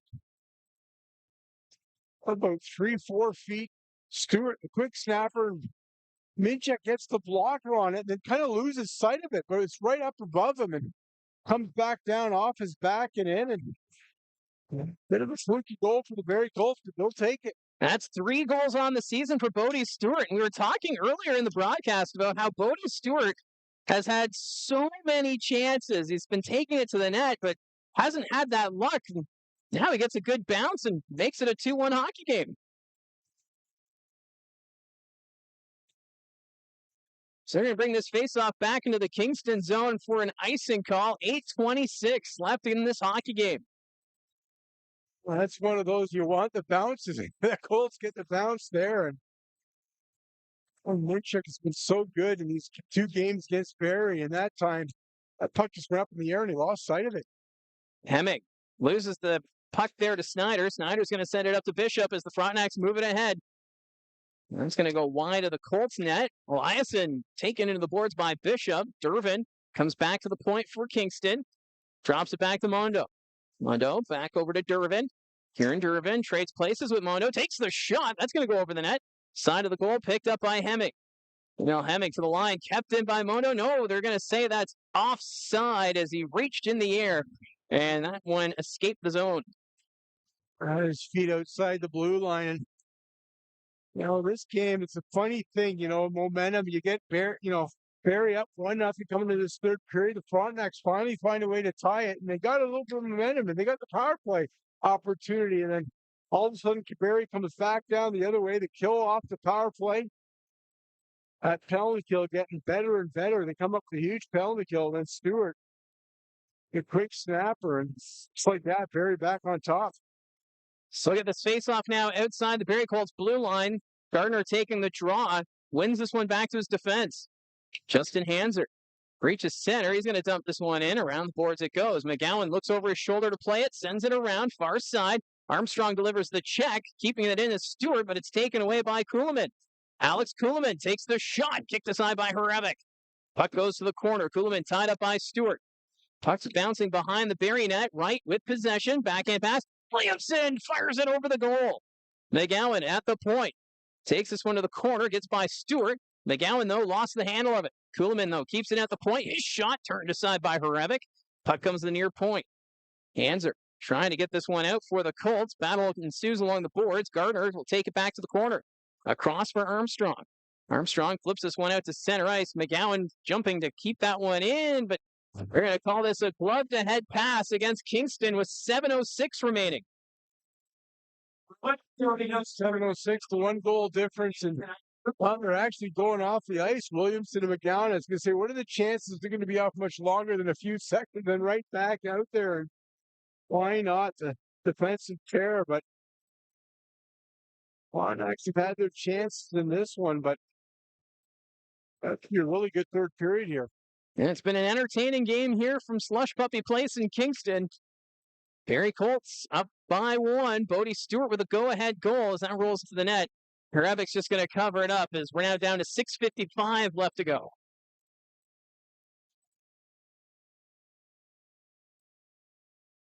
All right, back. Another defensive battle here. The Frontenacs, they gave up that goal in the first period, came out strong. They played well here tonight, but right now they got some work to do if they want to get back in this one. And that puck's just going to roll down the ice, so that's an icing call now against the Barrie Colts. As time slowly ticking away here between these two. And we'll see if McGowan will come over the boards. No, they're going to keep the lines the same. Bring this face-off this time to the right of Ben Hrabik. All of a sudden you get a little bit more of that line matching, and every draw big and the intensity level just ramps up. Face-off one by the Frontenacs, back to the blue line. That's Henderson. His shot turned aside by Hrabik, and that's going to go into the netting and out of play. So we'll get a whistle. Now the Barrie Colts, they can make a line change here. Well, and of course, the Fronts turn around, look at Troy Mann and say, okay, what's going on? I'll tell you, the line matching continues, and I think what's clear is we're going to see with 6:42 remaining, you're going to get the top guys all out there. All push for Barrie. and for Kingston. Puck goes to the corner, is taken into the boards. It's Pulbazal by Aitchison. Schneid lost the handle of it. Puck's at the point, kept in by Battaglia. Battaglia's pass deflected. Andrew Kuzma trying to settle it down. Kuzma along the boards, takes it down low. Kuzma still with it. Playing it along the boards, tied up there by Aitchison. Battaglia comes off the boards. Jacob Battaglia takes the shot, blocked by Bodwin. Pulbazal fires, blocked by Passmore. Colts will get it out. So the Colts getting in those shooting lanes as that puck's going to roll down the ice, and it's another icing call against the Colts. As everyone, all hands on deck right now, trying to get in the way of those shot attempts from the Frontenacs. Well, it's just those little things. Getting in the lanes, the shot blocks are so big. I'm desperate here, trying to look for the equalizer. They'd worked all game to get back on even ground, just like that. Very back on top. That shot wide of the net. Durbin behind the Colts net, skates to the corner. Kieran Durbin comes back to the blue line for Kingston. Trades places with McGowan. Down low, Mondo. Mondo back to Durbin. Durbin takes the shot, deflected wide. Hit a player in front of Ben Horebic. Colts chasing after it as Butter keeps it down low. Durbin taken into the board. Snyder. He's tied up by Bodwin. Durbin finds a loose puck into the slot, takes the shot, kicked aside. Side of the net, diving was Bodwin. Took away the chance. What a defensive effort there from Cole Bodwin. Puck sent out to center. That's going to go over the glass and out of play, but the desperation there from Cole Bodwin. Nolan Snyder is just skating slowly, and you could tell, like, wait, what happened? I had the wide open net. Just like that, it disappeared, and Cole Bodwin doing it at both ends. What a huge play. Looked like the Frontenacs were going to maybe tie this one all up, but Captain Canada, no way. Oh, man. Cole Bodwin, what a weekend he is having. Now it's an icing call against the Frontenacs. 5:18 remaining, and it just goes to show that's just another example of what Team Canada is going to be looking for at the World Juniors with the effort that Bodwin puts in. Like, we even saw it in the preseason. He just doesn't like to lose, and he lays it all on the line. No, and again, he's a guy that can play up and down that line. If you need him to play a defensive role, shut down a penalty-killing role, he can do it. And he showed this year even more so. I think his best offensive season that he can be that offensive catalyst. So it's going to be interesting to see the line combinations going into the World Juniors. But, you know, I kind of laugh because you see a couple of the lists without Bowden even on it. You're like, I'm going, like, what have you been watching? But, you know, again, and you know, he wears a letter, and Kayshawn Aitchison as well, you know, and look, their teammates they see the effort. And a play like that, you know, I mean, that's defensive play. It's not the scoring sheet. You're not adding your scoring totals, but that's just as big a play as any other play in this game here today. Yeah, he plays a 200-foot game for this Barrie Colts squad. We saw with the opening goal that he set up Emil Hemming and then took away a goal there from Nolan Snyder. So the Colts up by 1, 5:12 remaining. Puck's going to go around the boards in the Kingston zone. Frontenacs trying to get it out, kept in by Salandra. Back to Emerton. Emerton down low. Gardner lets it go by. Bodie Stewart behind the net. Bumps off Williamson. Back to the blue line. It's Eliasson. Rides the blue line. Keeps that one in. Eliasson takes the shot into a crowd. Puck sitting there. It's picked up by Kuhlman. Kuhlman's going to skate this one out for Kingston. Carrying this one into the zone is Alex Kuhlman. Puck goes behind the Barrie net. Eliasson comes up with it. Finds Bodie Stewart. Stewart trying to get this one ahead. Kuhlman was in the way. Frontenacs trying to keep it in. There's a battle inside the blue line, and Stewart gets it out. Max goes off the glass and into the penalty box, so we'll get a whistle with 4.5 minutes remaining now. Well, you see both these teams, the quick shifts, the line match and continue every draw. No, you got that 1-0 contest. It's been close, but it's just amazing, guys. If we moved on to this third period, you just feel the intensity level go up, and it's 7, 8, 9, and it's past 10. Oh, we are well past 10. Oh, what a game it has been here this afternoon from Kingston. As the Colts get this one out to center ice, Bishop sends it across to Pulbazal. Pulbazal flips it across. Kuzman puts that one wide of the net. Bodwin there to collect it here for the Colts. Bodwin, his pass to an open wing. Aitchison's just going to chop this out to center ice. Bishop sends it back into the Barrie zone. Kuzma takes the shot, stopped by Hrebeck. Schneid sends that to the boards. Bobazal back to McGowan. His shot deflected wide of the net. Colts picking up. It's Kayshawn Aitchison. Taken away there by Battaglia. Battaglia picked his pocket from the half boards. Battaglia puts this across. McGowan down low. His pass kicked aside by Hrebeck. That went off his toenail as Malik McGowan, I think, was trying to pass it across.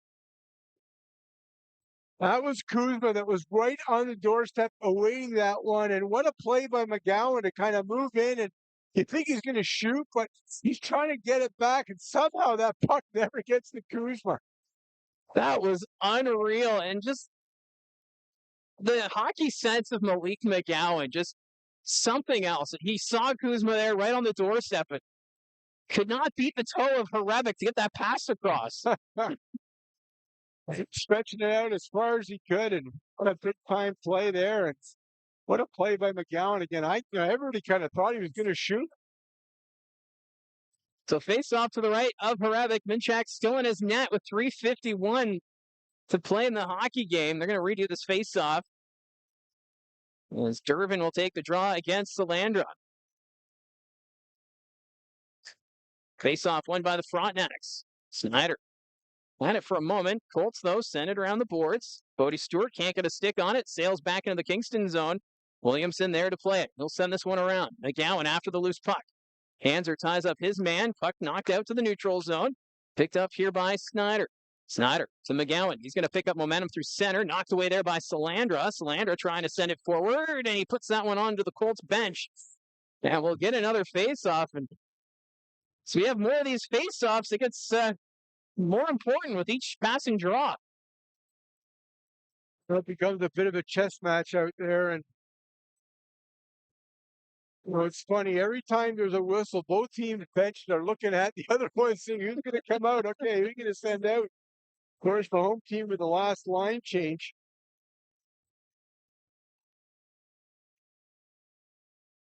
So this faceoff comes outside the Barrie Colts blue line. Jaden Newton will send it back to Gabriel Eliasson.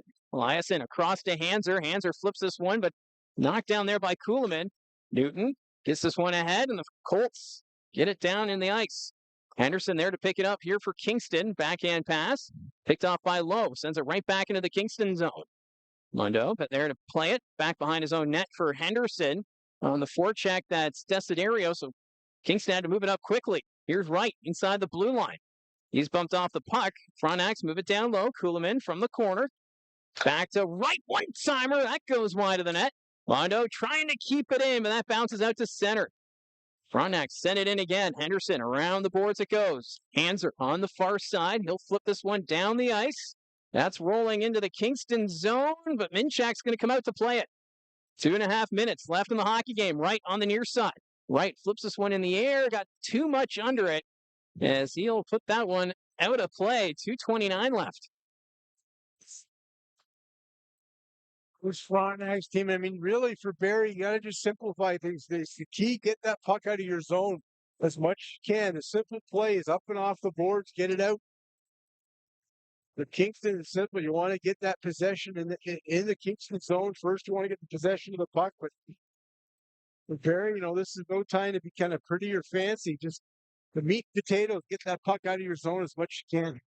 Face-off won by the Colts. They'll get to the line, not out. Captain by Battaglia. Bodwin, though, follows it up. Cole Bodwin takes this into the Kingston zone, forced to the outside by McGowan. McGowan takes a run at Bodwin. He's knocked over. Frontenacs trying to get it out. They will. Puck's out at center. Doesn't go too far. Andrew Kuzma follows it up. Knocked off his stick. Williamson sends it into the Barrie zone. That's going to go around. Hemming hacks this one out to the neutral zone and down the ice. Won't be enough for icing. Nope, they're going to wave it off. McGowan doesn't agree with it, but he'll play it anyway. Under 2 minutes now left in the game. Minchak is looking at the bench. We'll see if he'll go off for the extra attacker. Looks like he's ready to go. Up the wing. Here's Andrew Kuzma. Kuzma towards the net.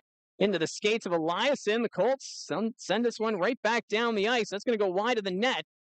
So that's an icing call against Barrie. 1:36 remaining. And we'll see if Minchak's going to go off for the extra attacker. He's actually now standing between the hash marks. 1:36 remaining. I think we're going to get a timeout here by Kingston. Well, the Frontenacs trying to drop the perfect plan to tie this game at 2, but what an entertaining game it's been. Kingston right now heavily out shooting Barrie 38-25 as the goaltenders, they've been the story here tonight.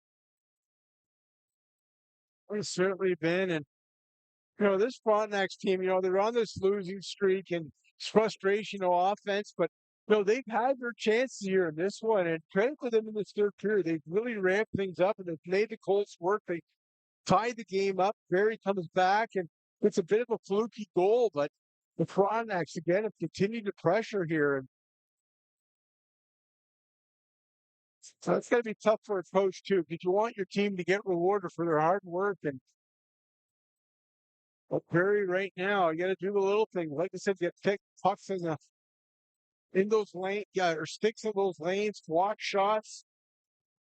Any draws your own end, another huge draw coming up right here. So Matthew Minchak on the bench for the extra attacker. So 6-on-5 here for the Frontenacs. Durbin's going to take the draw against Brad Gardner. Face off to the right of Hrebeck. Kuzma dropping the gun there a bit. Now they drop it. Kuzma back to McGowan. McGowan at the point takes the shot. Blocked by Gardner. Brad Gardner gets the loose puck. Flips this one down the ice. Hemming waits for that loose puck. Is poked there by McGowan. Battaglia there to collect it. Jacob Battaglia picks up momentum. Drops it back to Durbin. Kieran Durbin skates us in for Kingston. Ahead from McGowan. McGowan has the puck roll on him. Ends up in the corner. Malik McGowan. Behind the net, right, want to do a quick pass in front. That got by him. Kuzma turns it over to Bodwin. Cole Bodwin at center ice, empty net down the side, but that misses. Icing is waved off. Picked up here by Durbin. We're in the final minute of the third period. Colts holding on to a 1-goal lead. Kuzma across. His pass knocked down by Hemming. Bodwin at center back hand misses the net. That's twice for Cole Bodwin that it went wide. Gardner deep. Had it there for a moment, but it's taken away by the Frontenacs. Out at center, it's Popazol. He's going to send this one around the boards. 36 seconds remaining. Battaglia takes the shot, stopped by Hrebeck. Right in front to Popazol. Drops it back. Durbin fires that one over the net. Looked like that puck may have hit the netting. Play continues. Colts trying to get it out. Kept in by Durbin. Aitchison gets to the line. That'll escape. Diving for it was Bonewin. Puck's going to come back to the Kingston blue line. 17 seconds left. Up the wing. Durbin has that one get by him. And that's going to be icing as Kieran Durbin couldn't get a stick on it. Full boat with a couple of chances in that empty net. Finally, he doesn't. He doesn't say, but a couple of great chances for the Frontenacs come right back, and a couple of good opportunities. But the shot goes up and over the net. Ben Hrebeck. They have to be counted, but 40 shots here today by Kingston, 39 stops. What an effort. Face off to the left of Minchak as he's back in the net with 12 seconds remaining. Durbin taking the draw against Newton. Puck goes to the corner. Andrew Kuzma comes up with it. 8 seconds left. Popazol sends it over to Durbin. Quickly Ed Battaglia sends this one around the boards. It's behind the Barrie net. Minchak to the bench. Emerton's just going to hold it along the boards, and that will do it. As the Barrie Colts, they extend their winning streak to 3 games, but the Kingston Frontenacs, they did not make this one easy. No, just one of those games. Again, it wasn't, at times Barrie, a bit of a slow start, even though they got the first goal.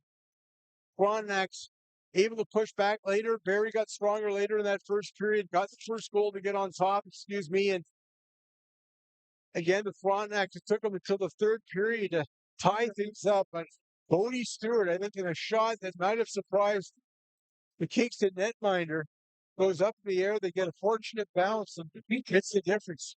And what an entertaining game it was. Again, just like last week, a 2-1 final as the Barrie Colts squeak a win here. It was a goaltending match like we were expecting. When we saw Hrebeck getting back-to-back starts after last night in Ottawa, you knew we were going to be in for a rematch between Minchak and Hrebeck. And what a performance those two goaltenders made. Oh, good. You're giving your team a chance to win, and we've seen it with the Hrebeck. Barrie fans have seen it all season. He just continues to get stronger.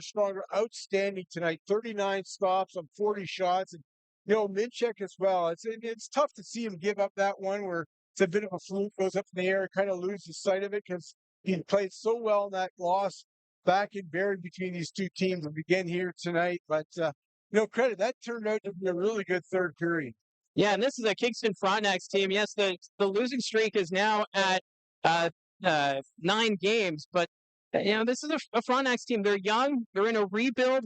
They put in a battle against Brantford Wednesday night, and now playing another tough team here with the Barrie Colts, putting in a solid effort. So, hats off to this Kingston Frontenacs team. They were getting the chances, but couldn't solve Ben Horebic.